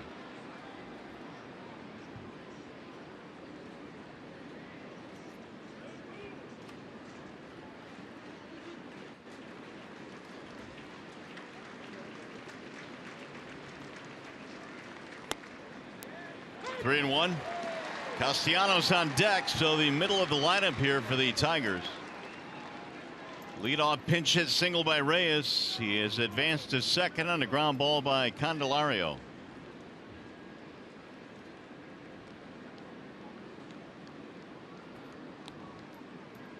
Now the 3-1. He walked in, ball 4. It's another walk for Iglesias.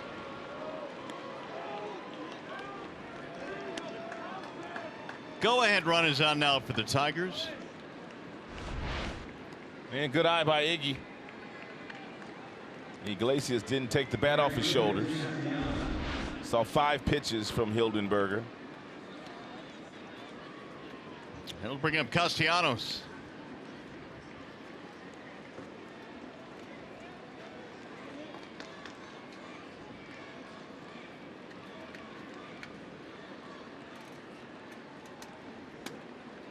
Nick grounded one to the third baseman his last time.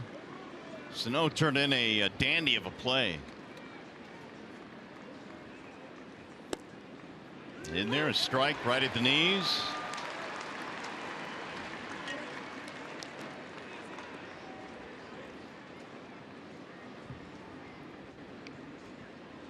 Single, walk, run scored for Nick. That last one borderline, but Hildenberger got the call.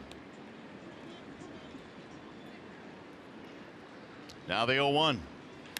Slow roller hit toward first base. Adrianza going to take it himself. That'll advance the runners.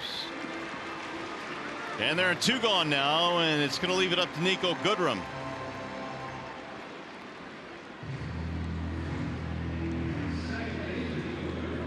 Nico Goodrum is 1 for 1 against Hildenberger, and that 1 is a home run. It was a changeup, and it was at Comerica Park last week.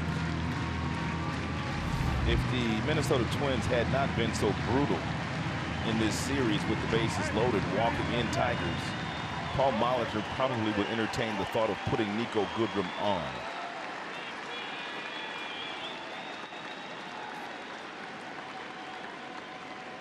Two outs, second and third. Tigers down by a run in the 9th. Let's see if Goodrum can produce here for the Tigers. Base hit could give them the lead. Nico, in fact, walked with the bases loaded in the 6th inning. Hildenberger wants to catch his breath, walks off the mound. Here's how they play Nico defensively. If you're Nico, you could probably eliminate 1 pitch. You can eliminate that changeup. He might not throw it to you again since you hit it out of the ballpark. First pitch, 92, fastball.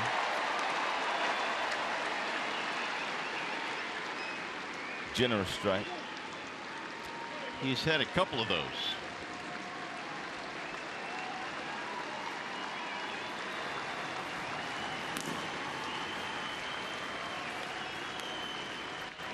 Here's the 0-1. Nico flies it toward left, slicing foul into the seats, and now 0-2 on Goodrum. Last Saturday at Comerica Park, here's that changeup that Hildenberger threw Nico Goodrum, and Nico went down to get it 79 miles an hour and flipped it out of Comerica Park. Don't think he'll get another changeup. He's thrown him 2 fastballs so far in this at bat. 27,000 plus to their feet now, wanting the final strike.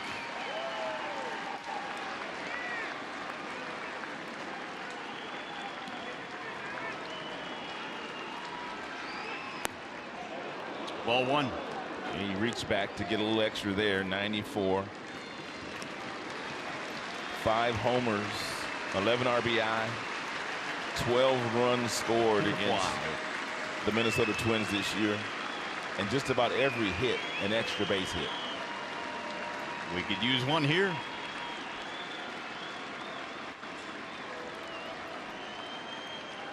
Three fastballs so far. Swing and a miss. He struck him out. And the Twins will hold on to win. Stay tuned. Tigers Live postgame from the Coliseum Studios coming up next.